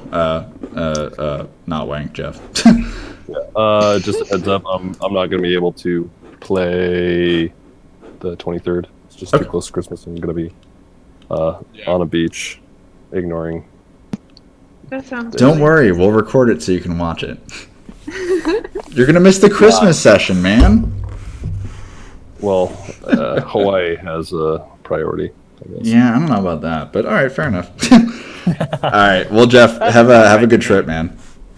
Thanks. I'll talk to you guys soon. If All not, right. Yeah, have a good time. enjoy the holidays. Yeah, catch you later. Later, guys. So if you should I stop the stream? Do you want to? Yeah, let's actually just stop that right. And thanks for watching.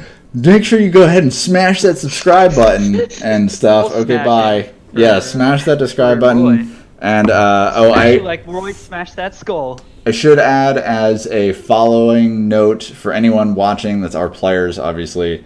On the stream, you see content that the players themselves don't see. So anything that's like story, please don't read that. That will ruin the entire campaign for you. It will be really just garbage for you, and it will really, really piss me off because that will waste my time. So don't read that if you're watching this. Just try to ignore it. I, for the most part, try to hide it behind other windows, but just ignore it if it comes up and you're watching.